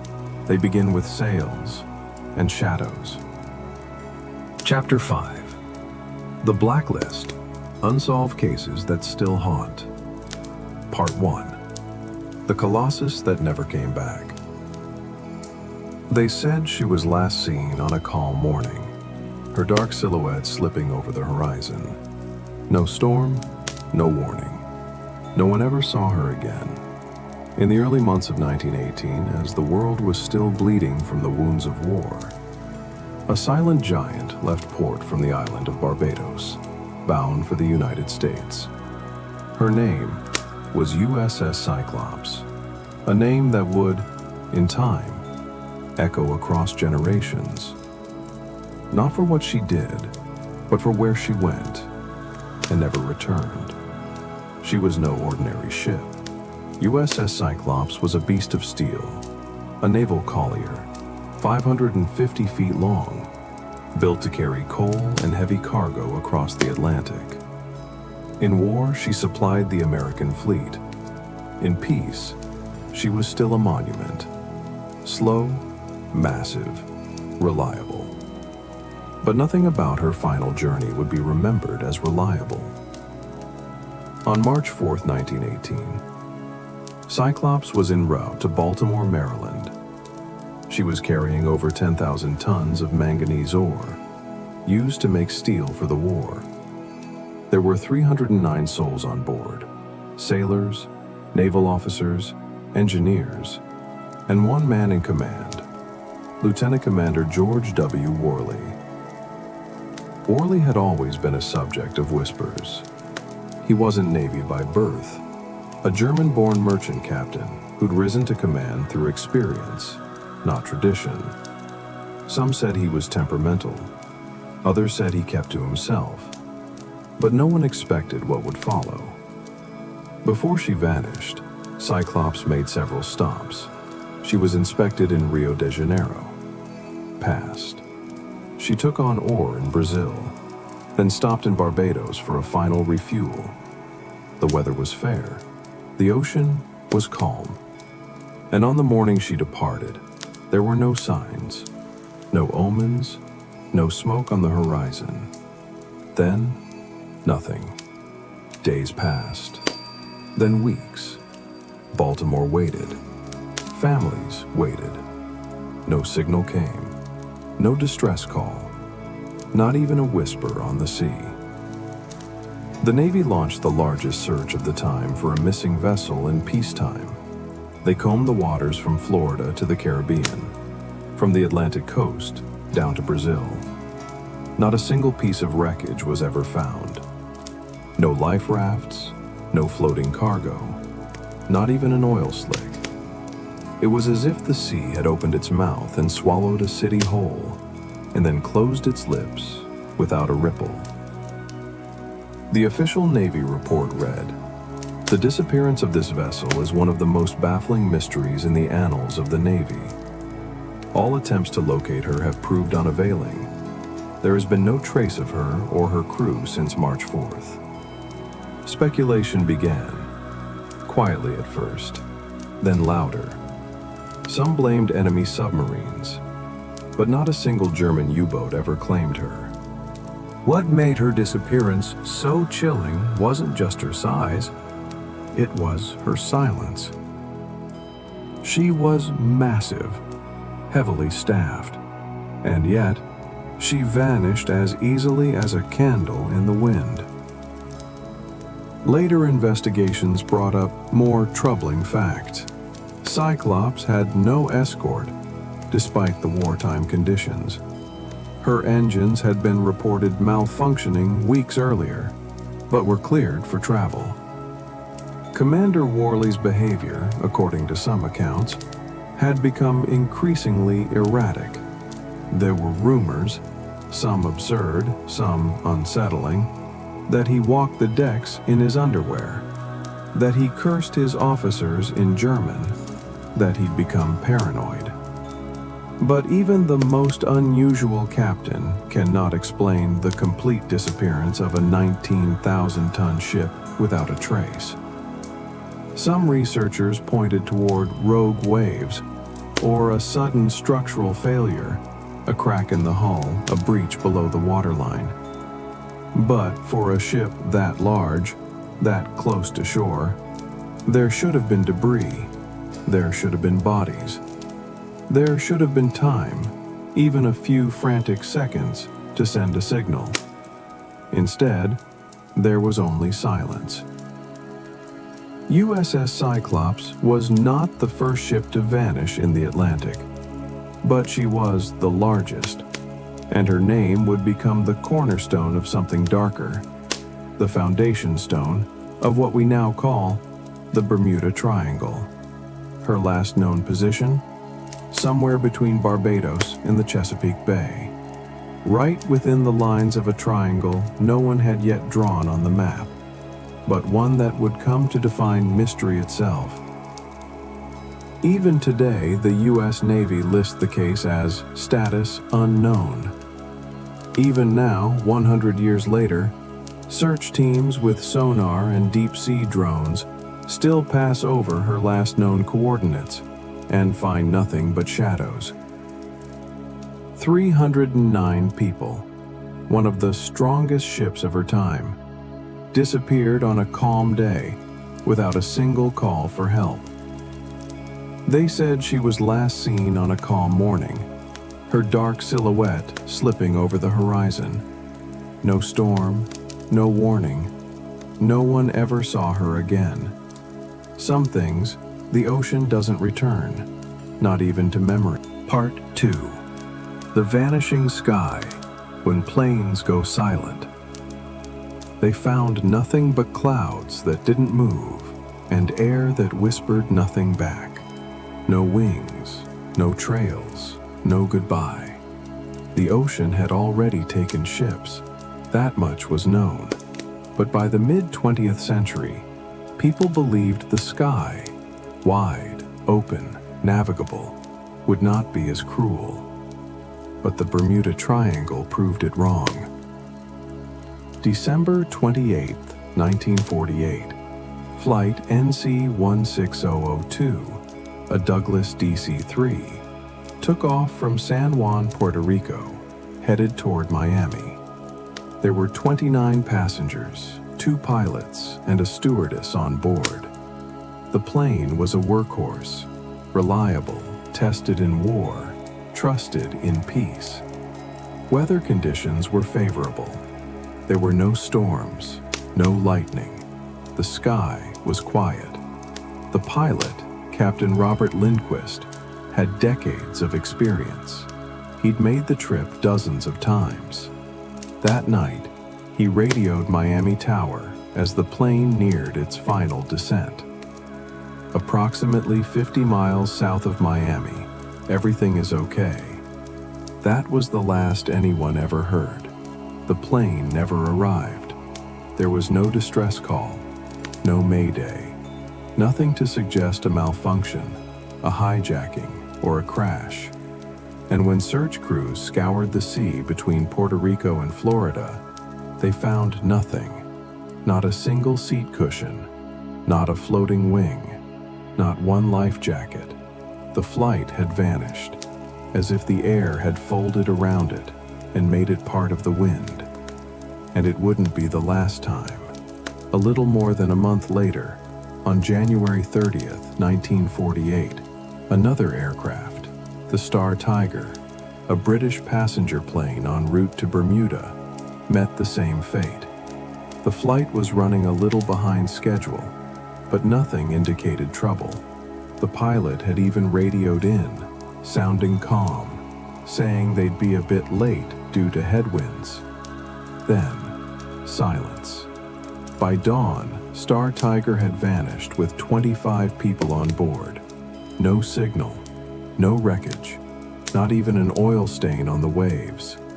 In the investigation that followed, British aviation officials were forced to write one of the coldest conclusions ever filed. The loss is inexplicable. There is no rational explanation. But the sky was not yet done. In January 1949, almost exactly 1 year later, a sister aircraft, the Star Ariel, also disappeared without trace. She had taken off from Bermuda, headed for Kingston, Jamaica. Once again, conditions were good. The crew checked in with air traffic control. Everything was normal. Then, nothing. No call, no impact, no plane.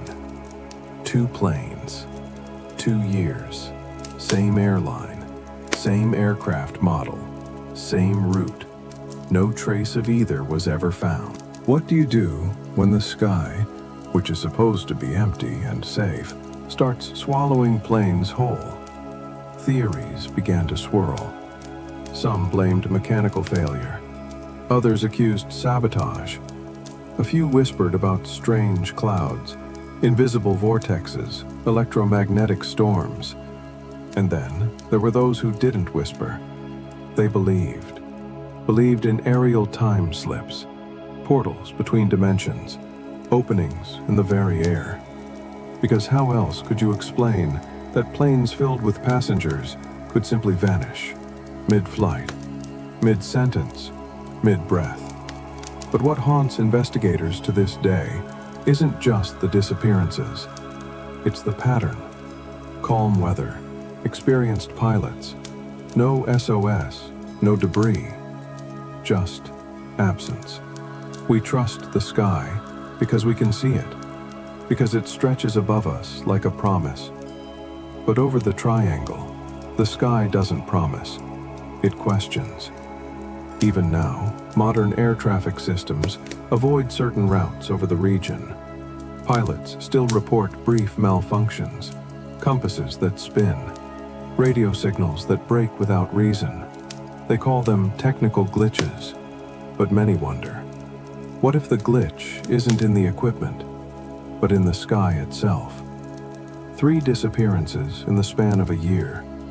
Dozens of people who boarded with luggage and plans, who looked out the windows at stars and clouds, never to be seen again. And the sky said nothing. They found nothing but clouds that didn't move, and air that whispered nothing back. No wings, no trails, no goodbye. Somewhere, between radar and real, there are flights that still haven't landed. Part 3. The silent ship that sent no SOS. They watched her disappear into the morning haze. Her hull heavy with fire beneath. No smoke. No signal. No return. The SS Marine Sulphur Queen was never meant to be a mystery. She was a work ship. A long, slow, steel-bodied freighter. She was built to carry fuel, not legends. But the sea has its own plans, and some ships, no matter their purpose, end up becoming ghosts. In February of 1963, the Marine Sulphur Queen departed from Beaumont, Texas, loaded with 15,260 tons of molten sulfur. It was a dangerous cargo, kept hot and bubbling at nearly 270 degrees Celsius, stored in insulated tanks deep inside the vessel's belly. 40 crew members were on board. Experienced men, engineers, sailors, firemen. They'd done this route before, a voyage through the Gulf of Mexico toward Norfolk, Virginia. The sea was calm, the weather was uneventful, and the sky silent. Her last radio message was routine. All is well. ETA on schedule. That was February 3rd. No one ever heard from the ship again. By February 6th, she had failed to arrive in Norfolk. No further messages. No distress signal. And by February 9th, she was officially declared missing. The Coast Guard launched one of the largest maritime searches in modern U.S. history. Airplanes swept the Gulf from Florida to the coast of Texas. Ships sailed day and night, scanning the waves for debris. They found almost nothing. A few scattered life jackets, one life ring, a fragment of a sulfur-stained logbook, but no hull. No bodies, no oil slick, no distress flare. Nothing that could explain how a 500-foot vessel carrying thousands of tons of burning sulfur could vanish without even a scream. The investigation that followed uncovered troubling details. The Marine Sulphur Queen, it turned out, had once been a World War II tanker. She had been converted, modified to carry sulfur after the war ended. But sulfur was a volatile cargo. It required constant heat, constant monitoring, and worse, the ship's structure was aging. Inspections before departure had noted cracks in her hull, metal fatigue, corroded support beams. One crew member had even written in a letter days before, "This ship is a floating coffin. If anything goes wrong, we won't even have time to hit the alarm." But no explosion was ever seen. No fireball lit the horizon. No smoke on the sea. She was just gone. There are many theories. Some say a chemical explosion, a spark from faulty wiring, igniting sulfur gas. If that happened, the blast would have been violent enough to vaporize the vessel in seconds. Others suggest a structural failure, a sudden break of the weakened hull, causing the ship to flood and sink instantly. Some say she may have broken in two, her sulfur cargo solidifying instantly, dragging her remains into the deep like an anchor made of stone. But none of these theories explain the greatest mystery. Why didn't anyone call for help? The ship had working radios. It was within range of Coast Guard stations. She had multiple officers trained in emergency procedure. And yet, not one button was pushed. Not one distress code was sent. In the years that followed, the Marine Sulphur Queen became more than a maritime mystery. She became a symbol of the Bermuda Triangle's growing darkness. Though her route was slightly west of the traditional triangle borders, many argued she had crossed into the extended zone, a region where strange disappearances happened again and again, from tankers to trawlers, from fighter jets to pleasure yachts. Some began to wonder, was it the sulfur? Was it the aging ship? Or was it something more subtle, a force that silences without damage and erases without trace? Families never received closure. Wives waited, children asked. Mothers lit candles by the window. But no answers came, no news, no remains, only an empty ocean. And so, she joined the list. The blacklist, the names etched not into marble, but into mystery. Somewhere in the Gulf, beneath hundreds of feet of blue and black, she might still rest, intact, asleep, silent. Or maybe she never sank. Maybe she was never meant to be found. Maybe some ships are taken, not lost. They watched her disappear into the morning haze, her hull heavy with fire beneath. No smoke, no signal, no return. And even now, when the sea is quiet and the air is clear, you can still hear nothing at all. And that, somehow, is the loudest sound of all. The 1736, Part 4, The Yacht That Called, Then Vanished. Witchcraft. They made the call with calm voices. A mile offshore, city lights still visible. Then the line went quiet and stayed that way. It was the day after Christmas, December 22nd, 1967.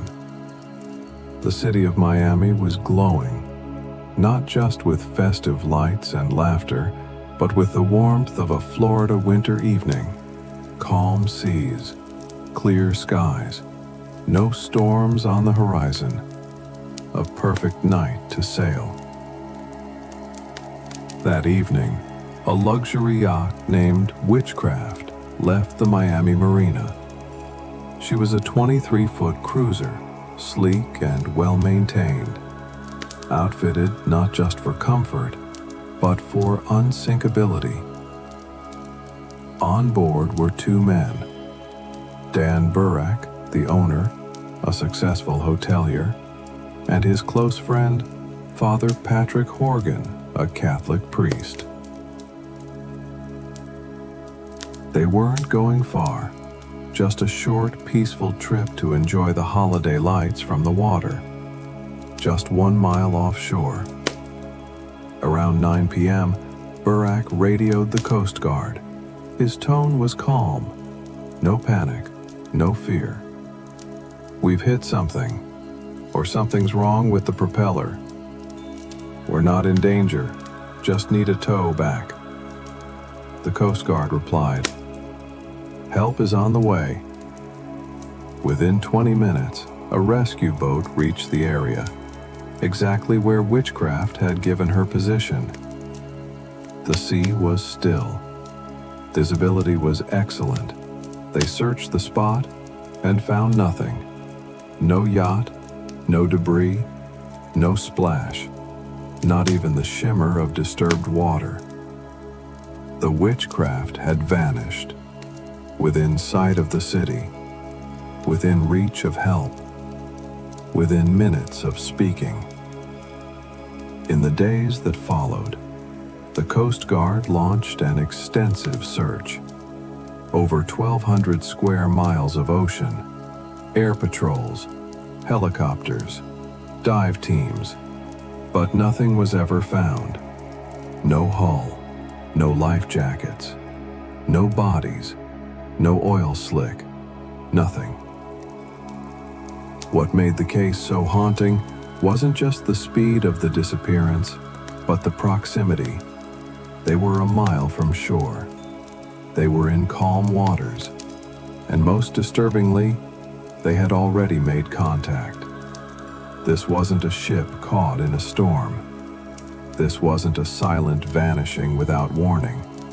They had called. They had given coordinates. They had said, clearly, "We are not in danger." And then, silence. The yacht was no ordinary vessel either. Witchcraft had been outfitted with specialized flotation devices, designed to keep her afloat even if the hull was breached. In theory, she should have remained visible, even half submerged. But no part of her was ever seen again. Speculation, of course, came quickly. Some said it was a freak accident, a sudden explosion, a violent underwater collision. But if that had been the case, why no noise? Why no debris? Others whispered about more exotic theories: water spouts, magnetic disturbances, underwater vortexes. But the conditions that night didn't match any of those. Still others, less interested in science and more in silence, believed it was the work of something older, something beneath the surface, waiting. To this day, the disappearance of witchcraft remains one of the most baffling maritime mysteries in U.S. coastal history. It challenges logic, timing, and the belief that when something goes wrong at sea, there is at least some sign, some last struggle, some trace. But with witchcraft, there was none. And then, there's the name. The yacht had been christened Witchcraft long before the incident. At the time, it was simply a nod to style, mystery, perhaps a touch of elegance. But after the night she vanished, the name took on a different tone. People started to ask, did the name tempt fate?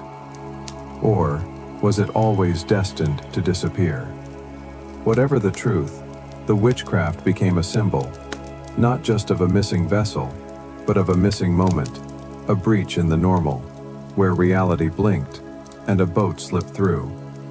The Coast Guard report closed the case with a simple, chilling phrase, presumed lost with all hands. Cause, unknown. 2 men. A short trip. A calm night. And a boat that told us where it was, then vanished anyway. They made the call, with calm voices. A mile offshore, city lights still visible. Then the line went quiet, and stayed that way. And perhaps that is the greatest illusion of all, that being close means being safe. Part 5. A graveyard without graves. They followed the stars above, but found only silence below. No beacons, no black box, no final flight. Some call it the sky's cemetery, a place where aircraft vanish without falling, where passengers board but never land, and where the air keeps no record of what it took. The names sound like poetry. Star Tiger, Star Ariel, DC-3, Flight 441, the Globemaster. They once flew with purpose, with passengers and plans, meals being served, seatbelt signs blinking softly. Now they are entries in reports, folders in archives, dots that disappeared mid-line on radar screens. Let us go back to January 30th, 1948. The Star Tiger, a British Tudor IV aircraft, was on its way from the Azores to Bermuda. It had made a refueling stop, encountered some turbulence, but was flying smoothly. Pilot reports were calm, professional. ETA 5 a.m. Bermuda time. Then, silence. At 3:15 a.m., a final message. Position reported. All seemed normal. But when Bermuda Control tried to respond, there was no reply. No mayday, no we're going down. Nothing. Search teams combed over 17,000 square miles of ocean. They found no wreckage, no life rafts, no bodies, just water. Endless, quiet water. Less than a year later, on January 17, 1949, another aircraft, the Star Ariel, also a Tudor IV, also owned by British South American Airways, took off from Bermuda heading to Kingston, Jamaica. She carried 20 people, clear skies, experienced crew, everything routine. 2 check-ins with flight control, then silence. She too vanished, without distress, without debris, without reason. The pattern was too precise to ignore. Both flights, same model, same airline, same time of year, same region, and the same result. Nothing found. Then came Flight 441, a U.S. Navy transport plane. In 1954, she departed from Naval Station Patuxent River, Maryland, headed for the Azores. She carried 42 people, including officers and families. No storms, no warnings. Halfway across the Atlantic, the plane vanished. The families who waited on the other side would never see a trace of them. It didn't stop there. The Globemaster, a massive Air Force cargo plane, also vanished without trace in 1951 over the same region. Like ghosts following flight paths, they came and went. What ties them together isn't just the disappearance, it's the absence of explanation. These were not rickety. But over this part of the world, gravity doesn't always pull things back. Sometimes the sky just opens and closes again. It's why some have called the Triangle a graveyard without graves. There are no tombstones, no names carved in stone, just families left to wonder, staring at the ocean, counting the years since the goodbye. Every now and then a wave washes something ashore, a shoe, a fragment, a child's toy, but it never completes the story. In the absence of evidence, myths grow, whispers of time folds, invisible storms, technology interference, portals, forces not yet known. Maybe they are just stories, or maybe they are what we make when facts fall silent. Even now, flights avoid low altitudes over certain areas.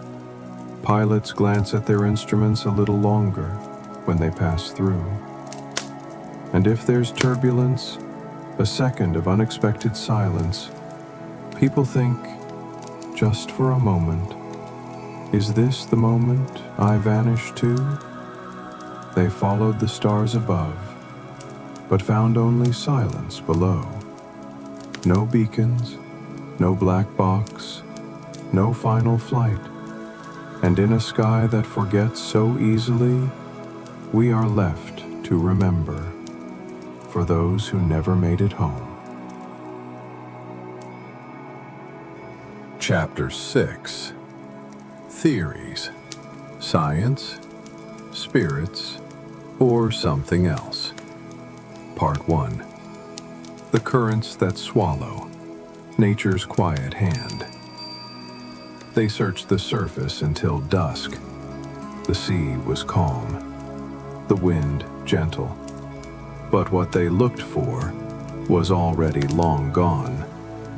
Beneath the shimmering blue of the Atlantic, there lies a river without banks, a river that never rests. It is called the Gulf Stream. You cannot see its beginning nor trace its end, but it flows, powerful, relentless, as if the ocean itself were trying to move the earth.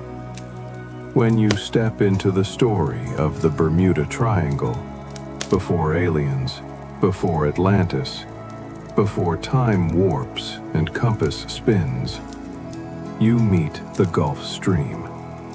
And it says simply, you do not need the supernatural to disappear. The Gulf Stream is one of the strongest ocean currents on the planet. It begins in the Gulf of Mexico, slips past the tip of Florida, and then surges north along the eastern coast of the United States before bending toward Europe. It is wide as a continent, fast as a racehorse, and deep enough to hide a mountain range. Ships float on it unaware. Debris thrown into its path is swept hundreds of miles in days. It moves not like a gentle tide, but like a force with intent. Imagine a small boat, Engine failure. Adrift near the Bahamas. The sea is calm. The radio crackles. And then, silence. Rescuers arrive an hour later. The spot is empty. Not because something took it. Not because it sank. But because the Gulf Stream moved it. 20 miles. 40 miles. Gone into the blue. This current doesn't just push. It erases. Oil slicks disperse. Life rafts vanish. Even large wrecks, if broken up, are scattered beyond recognition. There are stories of aircraft that ditched safely. Pilots survived, sent signals, and yet, within hours, nothing remained. It's easy to imagine monsters below, but perhaps the true monster is the water's speed. Even experienced sailors speak of it with quiet respect. They say it doesn't crash. It doesn't roar.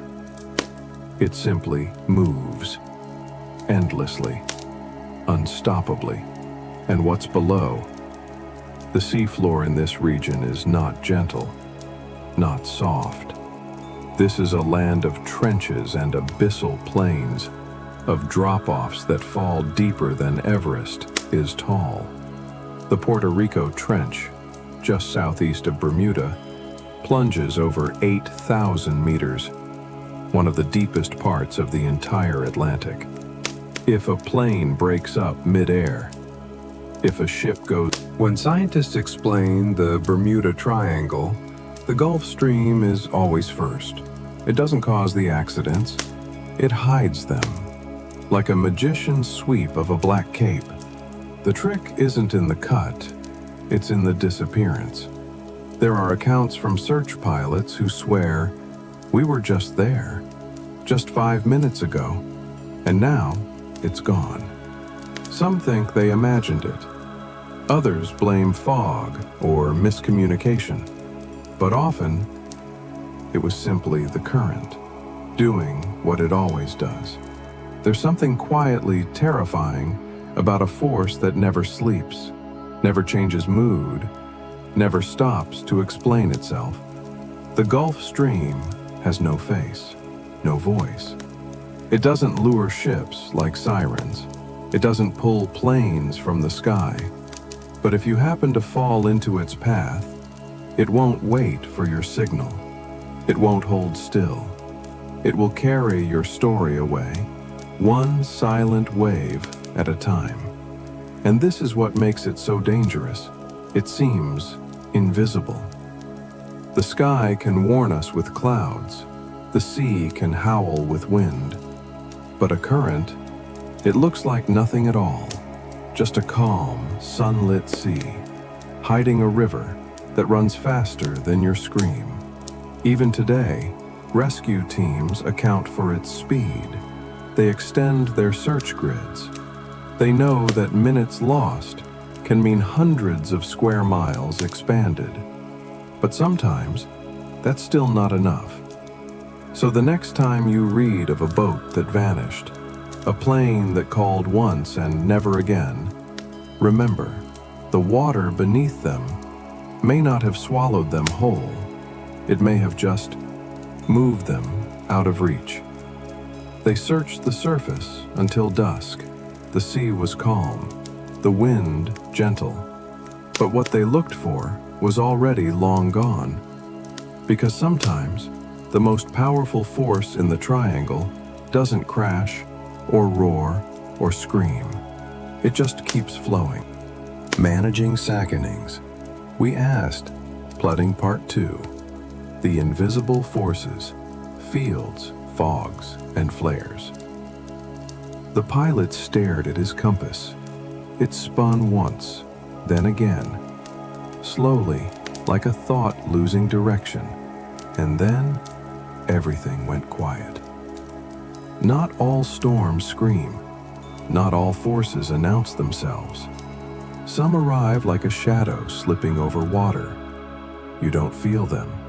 You don't hear them. But when they pass, You are no longer where or when you were before. Welcome to the electrical mysteries of the Bermuda Triangle, a region where compasses twist, radios die, and even time feels different. Let's begin with the compass. For most of the world, your compass points to magnetic north, which is not the same as true geographic north. This difference, called magnetic declination, is normally a few degrees off, and pilots are trained to adjust for it. But there is a strange line that crosses the Earth. On this line, magnetic north and true north align perfectly. This line moves, and at times, it passes directly through the Bermuda Triangle. What does that mean? In theory, if a pilot or sailor doesn't compensate for declination, because there isn't any, they might overcorrect, leading them miles off course without realizing it. It's like driving on a straight road, where suddenly all the signs lie. Still, experienced navigators account for this. So why then do experienced pilots sometimes report their compass not just drifting, but spinning? There are documented cases where the needle didn't just wobble, it circled wildly, unable to stabilize. In 1970, pilot Bruce Gernon took off from Andros Island, Bahamas, headed toward Florida. Midway through the flight, he encountered a strange tunnel-like cloud, gray on the outside, lit from within. He flew into it. For several minutes, he reported intense turbulence, loss of instruments, and a strange floating sensation. When he emerged, he was nearly over Miami. The flight should have taken 75 minutes. He had done it in 47. Radar controllers were stunned. To this day, Gernon insists he passed through something beyond weather, something electromagnetic, something wrong. He coined the phrase, electronic fog. Other pilots have described similar sensations. The clouds seemed to cling to the plane. All my readings went to zero. There was no sound, just a hum. We flew for what felt like minutes, but arrived nearly an hour early. Theories emerged. Some scientists proposed electromagnetic vortices, invisible zones of charged particles that could disrupt electronics, navigation systems, even perception of time. Others theorized solar flares, radiation storms that temporarily blank out signals. But none. Investigators who studied crash reports noted, over and over the same phrases appeared: loss of radio contact, compass malfunction, no final transmission. And that's where the fear creeps in. Because we don't just fear death, we fear disconnection. The moment we realize no one can hear us. Imagine flying over the ocean, beneath a sky that holds no answers, and suddenly you're alone, utterly. Your instruments lie, your voice doesn't reach. Even time seems fluid. Some scientists argue it's just coincidence, a place with high traffic, so more anomalies are bound to occur. But others disagree. They suggest there's something about the geomagnetic composition of this region, a layering of iron-rich crust, charged tectonic boundaries, weather conductivity, that together create fields we barely understand.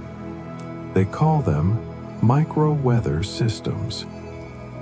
But perhaps they're more like ghosts of science, forces we cannot measure reliably, but which leave their fingerprints in the logs of missing ships and the whispers of shaken pilots. What makes it harder is that these forces don't always appear. They are intermittent. They choose moments, a specific temperature, a perfect alignment of pressure and wind and charge. And then, just for a moment, the laws falter. So what happens when the compass spins, when the radar fades, when the air fills with static? Maybe nothing, or maybe you lose the thread that ties you to the world. The pilot stared at his compass. It spun once, then again, slowly, like a thought losing direction. And then, everything went quiet. And if no one hears you go, did you ever really exist at all? Part 3. Doors in the sea. When science has no answer. The ocean was still. The radar showed nothing, but the ship was no longer there, and no one saw it go. Science is a light, steady, brave, always reaching. But sometimes that light bends, spills into fog, and finds itself reflected in a mirror it cannot pass. That mirror may be the Bermuda Triangle. When a plane vanishes without a trace, with clear skies, no mechanical issue, no warning, science searches for explanations. Currents, winds, glitches, pilot error. But when wreckage is never found, when no signal is sent, and when the same pattern repeats for decades, even the most rational minds begin to whisper, what if they didn't crash, but slipped away? The theory of time warps. Some pilots who've survived strange encounters describe not just compass failure, but missing time. Bruce Gernon, the pilot who coined electronic fog, insisted that after flying through a strange cloud tunnel, he reached Miami 30 minutes faster than physically possible. He reported no turbulence, but said the world outside looked blurred, like flying through liquid glass. Other pilots have similar stories. Time felt wrong. My watch was off by 20 minutes. We crossed 100 miles in less than 5. Some scientists call it spatial compression. Others, more mystically, say it's a fold in time. In physics, there is a theoretical concept known as a closed time-like curve, a path through space-time that loops back on itself. It's not proven. It may never be. But if there were a place on Earth where the boundary between now and later grew thin, perhaps it lies where the ocean flows against unseen rules. Dimensional portals, a leap sideways. Another theory dares a bolder leap, that the triangle is not just a glitch in time, but in reality itself. That somewhere in its waters, the fabric between dimensions is stretched thin. In quantum physics, there's the notion of a multiverse, an infinite number of possible realities. Most scientists believe those realities are separate, unreachable. But what if something about the Bermuda region, its magnetic fields, its ocean pressure, its unknown depths, creates a seam, a momentary door, not a swirling vortex, but something quieter, more dangerous. A moment when what was once here becomes there. Ships that vanish, not because they are broken, but because they are elsewhere. Planes that fly out of view, not because they descend, but because the sky they were in is no longer ours.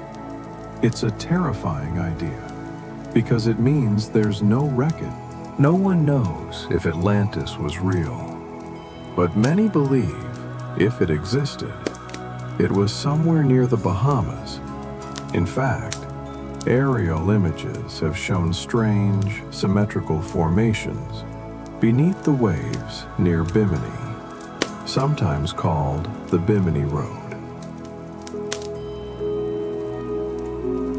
Straight stones, perfect angles, too deliberate, some say, for nature.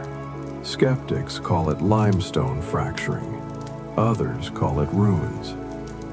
What does this have to do with missing ships? Some believe Atlantis harnessed crystal energy, or some ancient electromagnetic technology that still pulses beneath the sea. Perhaps it disrupts electronics. Perhaps it opens temporary gates. Perhaps it guards itself. In the 1970s, even the famous psychic Edgar Cayce predicted a part of Atlantis would rise near Bimini. And while that hasn't happened, the allure remains that somewhere deep below, an old civilization sleeps, not dead, but hidden, still watching.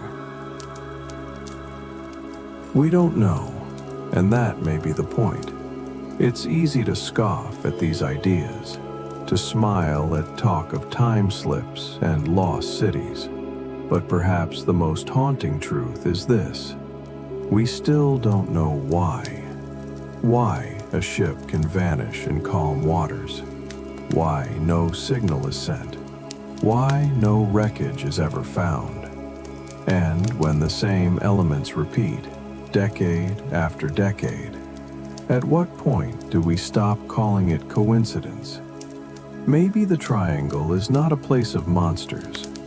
Maybe it's a threshold, a border, between what we understand and what we don't yet have words for.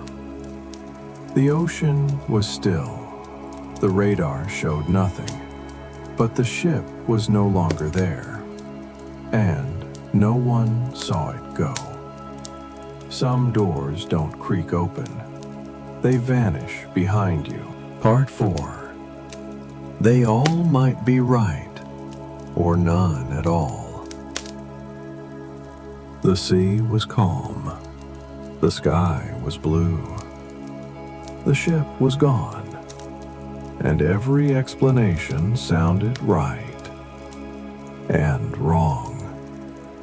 We are creatures of patterns.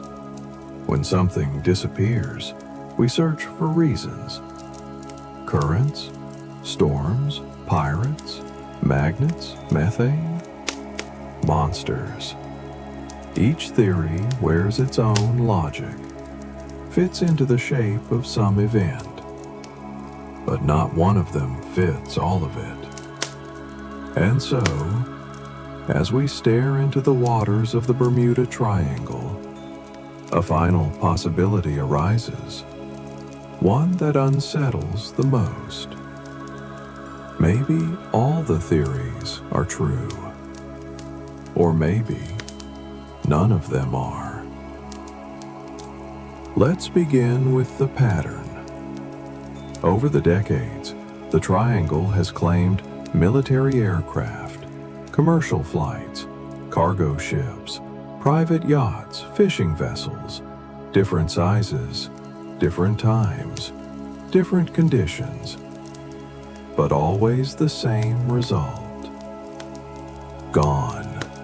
No signal, no wreckage, no clear reason. When you lay the data side by side, it's tempting to search for a unifying answer.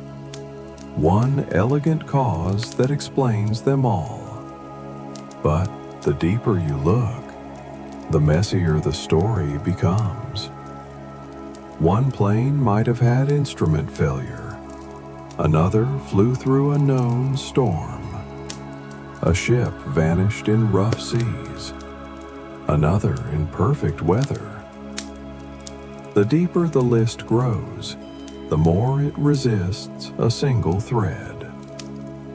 Maybe that's the thread itself, the chaos. The triangle may not be a riddle to solve, but a reminder that not all riddles end in answers. Some researchers suggest this very idea, that the Bermuda Triangle isn't one mystery, but a convergence of many unrelated ones, an unlucky intersection of dangerous currents, magnetic variation, unpredictable weather, heavy traffic, human error, outdated technology, fragile craft, and yes, maybe the occasional anomaly. Not one cause, but many overlapping. Not a doorway, just a crossroads where trouble tends to find its way. Others argue the opposite, that the sheer number of disappearances with similar patterns over such a long span of time suggest something coherent, something acting quietly, repeatedly, with no desire to explain itself. Which brings us to the final theory, not of science, not of legend, but of limits. That maybe the Bermuda Triangle isn't about the ships, or the planes, or the theories. Maybe it's about that sometimes things vanish, and we don't know why, and we never will. Think about that for a moment. Really think. We live in an age where satellites see every corner of Earth, where aircraft are tracked second by second, where storms are predicted days ahead, where nothing should be able to vanish, and yet they still do. Not in ancient times, not in folklore. Now, yesterday, last year. The Bermuda Triangle may be shrinking on the maps, but in our imagination, it only grows larger because it has become more than a location. It is now a symbol of mystery, of fear, of the line between what we know and what we don't, between presence and absence.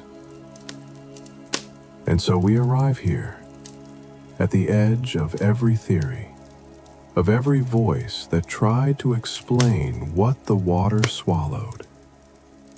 And we say the only words that ever truly fit. We don't know. We may never know. But maybe that's what makes it beautiful and terrifying. That in a world of certainty, there still exists a patch of ocean that whispers, not everything belongs to you. Not every answer is yours to hold. The sea was calm. The sky was blue. The ship was gone. And every explanation sounded right and wrong. Sometimes, mystery is not a flaw in the story. It is the story. Chapter 7. From Legend to Reality.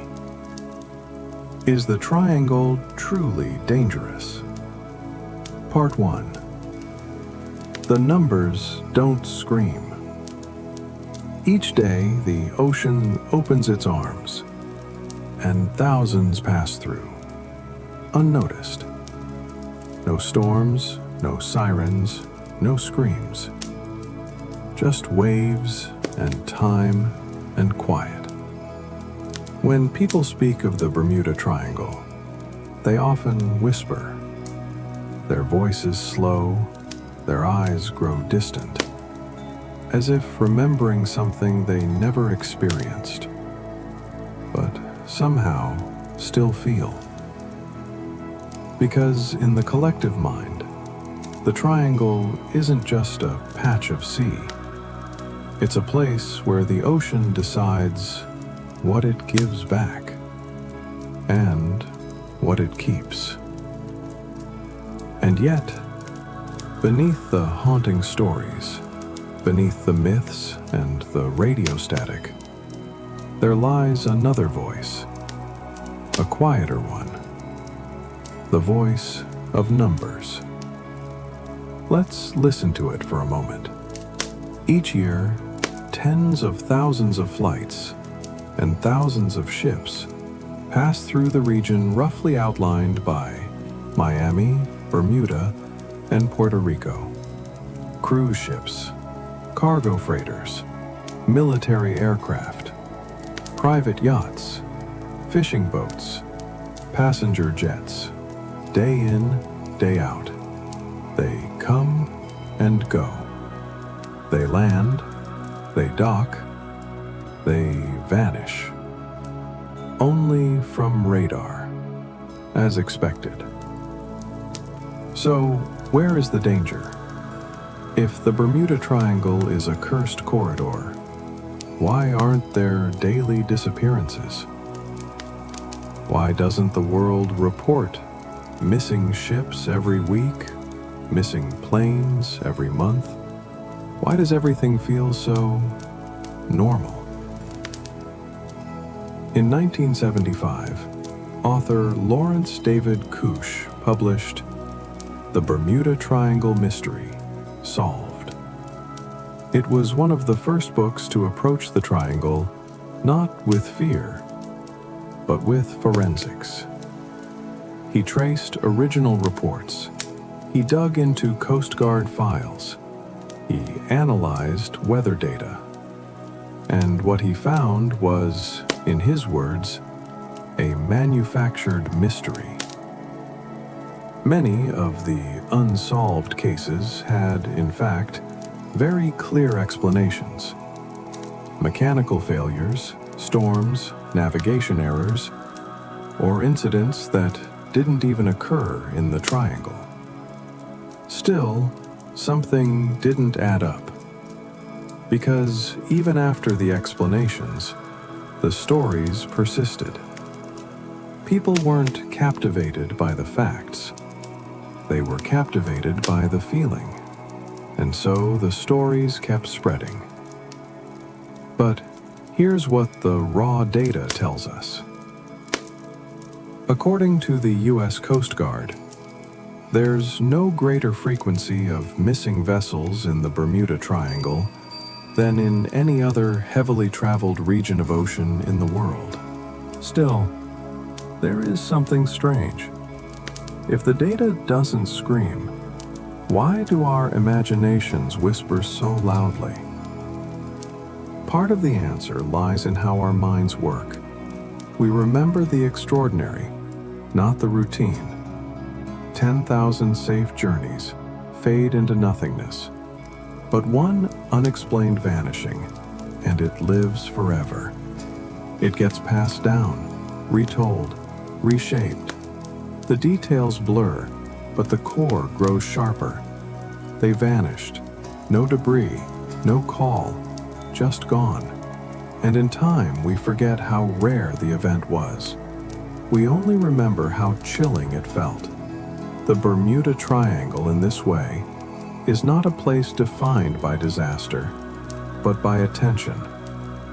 It is the silence that follows a mystery, magnified by our hunger for meaning. Think of the stories.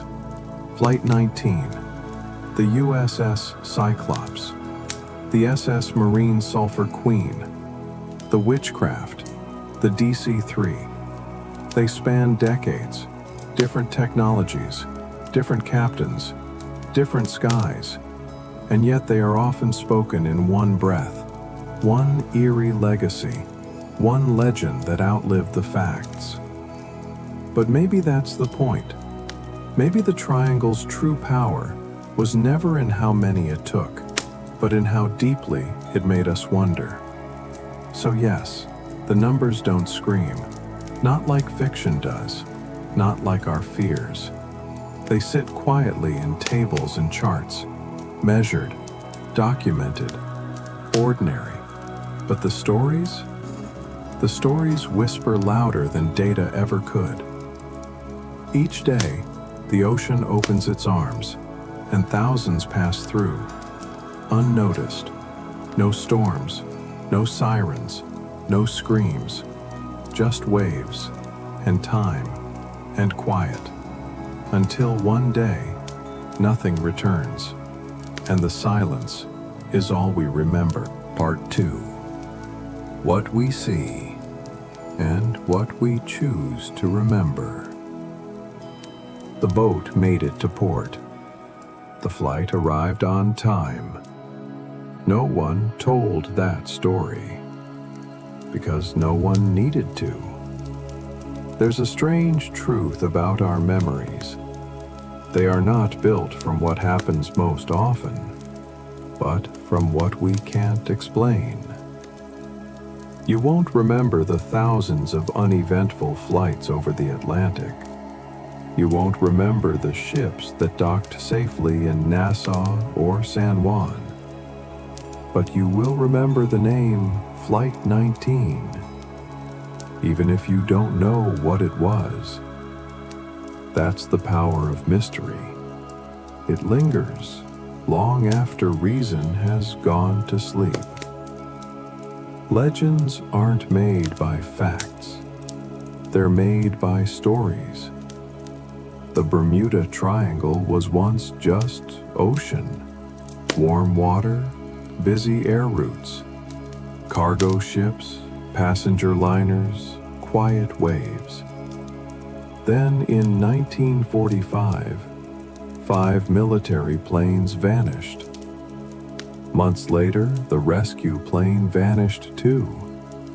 Reporters noticed. The story grew. And somewhere between radar blips and radio static, a myth was born. By the time the phrase Bermuda Triangle appeared in a 1964 magazine article, the idea had already taken hold in the public mind. This was not just ocean. This was a place that took things. Books followed, movies, documentaries, TV specials. Each added more drama, more mystery. Sometimes even when the facts didn't ask for it. Disappearing ships were linked to each other even if they happened 50 years apart. Flight paths were redrawn to make triangles more perfect. Storms were ignored. Errors edited out. Because mystery sells, certainty does not. But here's the strange thing. Even when people know the stories were exaggerated, they still believe the place is cursed. Why? Because the stories reached them first. We're wired to remember the unusual. The human brain isn't a database. It's a pattern-seeking machine. We notice what doesn't fit, what feels wrong, what might be a threat. And when something breaks the rules, a ship vanishing in calm seas, a plane sending no mayday call, our brains freeze the moment in memory, like a snapshot burned into film. 10,000 uneventful trips across the triangle vanish into mental dust. But one eerie story lives forever. It's not dishonest, it's survival. We evolved to pay attention to danger, or what might be danger. So even if 100 ships arrive safely today, the one that... Because, in the end, the Bermuda Triangle isn't a place. It's a story, a living one. It grows, it shifts. It pulls in new events, new voices, new disappearances. Not always factually, but always emotionally. Stories outlive statistics. You can show people that the accident rate is average, that most vanishings had logical explanations, that the triangle has no official boundary, no scientific proof of danger. But then someone says, what about the ship that vanished with all hands on a sunny day? What about the plane that flew off course for no reason? What about the pilot who said, everything looks wrong? We don't know where we are. And suddenly, facts fade, because mystery doesn't need evidence.